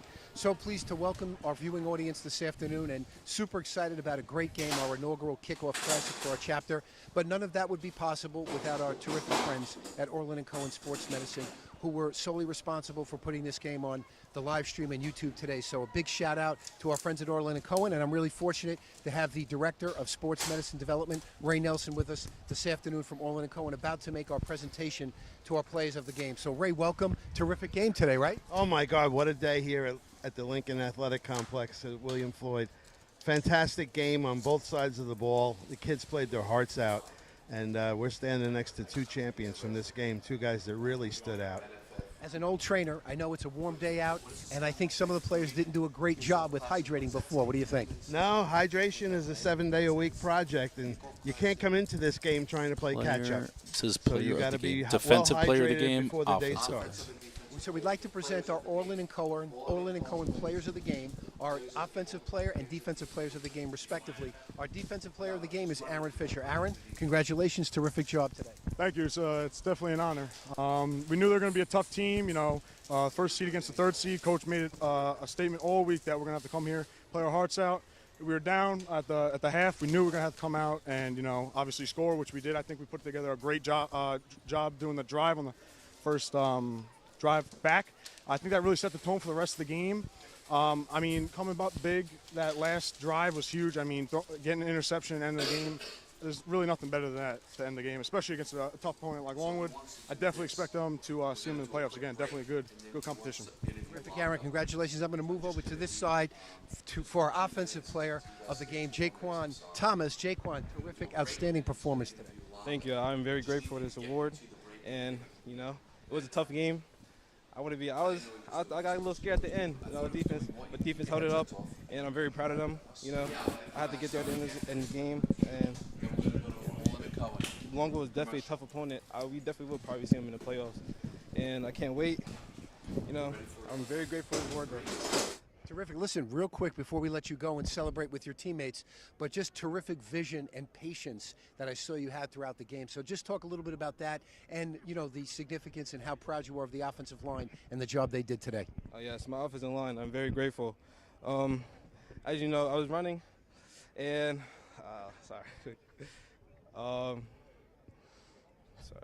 sorry. No worries. Listen, terrific. Listen, a tough game. It was hot out there today. Go enjoy with your teammates. Congratulations. Have best of luck for a healthy and successful season, fellas. All right, thank you. We'll be right back with head coach from William Floyd, the winning coach, Coach Paul Longo. Thank you. All right. Congratulations, fellas. There you saw it, Nick. Our players of the game, brought to you by Orlin Cohen and the National Football Foundation. It was Aaron Fisher on the defensive side and Jaquan Thomas, who had 3 TDs on the day on the offensive side for the William Floyd Colonials as they defeated Longwood once again by a score of 36-29. Yeah, they would have been my picks. They had an awesome day, the two of them, especially, offensively out of the backfield with 3 scores. And then, just a key win here in week 1. We're going to go back down to the field right now. Standing by with the guys is head coach Paul Longo of Floyd. Welcome back, everyone. We're here with our winning coach from today from William Floyd, head coach Paul Longo. Paul, congratulations. Here's our inaugural National Football Foundation Kickoff Classic Trophy presented by Ray Nelson. As we said, from Orlin and Cohen, without their support and generosity, the game wouldn't be on YouTube today, so we thank them all. And we were fortunate to have Dr. Pacey came by earlier on the telecast today, who does a great job with the athletes on Long Island. But congratulations on a terrific win. It was a hot day out there, and was this what you were expecting? I know we spoke earlier in the week, and I know you said a lot of new players, but you were expecting a tough game from the Longwood team, Coach. First of all, let me hold it. I want to thank you guys for coming. Yes, it's exactly what I thought. We're kind of young on defense, so, it was a learning curve today. And when they stopped those guys, 3rd and 4th and 1, I think that was a big character builder and stopping them on the last drive. And offensively, we have players, a little more returning players, and I was very proud of the way they played today. I have to ask you, let me do this to make it a little bit easier. I come over on this side, put it between myself and Ray. I wanted to ask you the decision to go for 2 at that point in the game. Obviously, it was a back-and-forth game. You came back after halftime, but that decision seemed real key. What was your thought process at that moment to go for the 2 and kind of put them in a bind if they did score, in fact? Well, to be honest with you, anytime a team takes a penalty down there, I go for 2, all right? Because it's 1.5 yards, and we're pretty tough down there, and I like our chances. Terrific. I think the guys up front did a great job today. Just talk a little bit about, I know you said you had some new players on defense, and what was your thought process? How happy were you with their performance today? Well, I think at times, they were learning. This is varsity football, a few guys up from JV. But the bottom line is they came up big in big situations. Like I said, the 3rd and 1 and the 4th and 1 over there. And that last drive, they held. So I'm very happy with the way they progressed during the game. Really impressive. Last thing, I mean, Jaquan played a terrific game. I remember watching him last year in the playoffs. He seems to really mature and looks like he's poised to have a great year. So, just talk about some of the key players quickly on both sides of the ball that I know you're relying on this year to be leaders and really step up in terms of their performance. Well, I know you'll like this. The offensive line Yes, I do. was Yes, I do. awesome. Okay, I can't say enough about my O-line and the D-line. Those guys are a little younger and stuff, and it was their first varsity game, some of them, not Fisher, obviously. But I'm happy with the line on both sides of the ball. Offensive line was great. The running back, my quarterback, made a couple of big throws in the game, which is very important. And defensively, my secondary was good. We had the big interception at the end. So overall, I was very happy with everybody. Well, Coach, listen, congratulations. You're a big supporter, and I know you're super involved with some of our selection processes for our Golden 11 at the Football Foundation, so I want to thank you. Terrific job. Congratulations. Happy and healthy year this year very much. Good luck, Coach. And again, to our viewing audience, thanks again to Orlin Cohen, our sponsors. Without them, we wouldn't have been able to do this today. It was a great day. Good luck to all the teams going forward. Wish them a happy and a healthy 2024 campaign. Thank you so much. Thank you, Len. Thank you, Coach Longo. It was great to hear from Coach Longo after that game, Nick. It's been kind of a long day, but a fun day. I mean, a really, really good game here this afternoon. Once again, our final score is William Floyd 36, Longwood 29. Gives us time to tell you our producer-engineer of T&D Sports is numero uno, Tommy Bruno.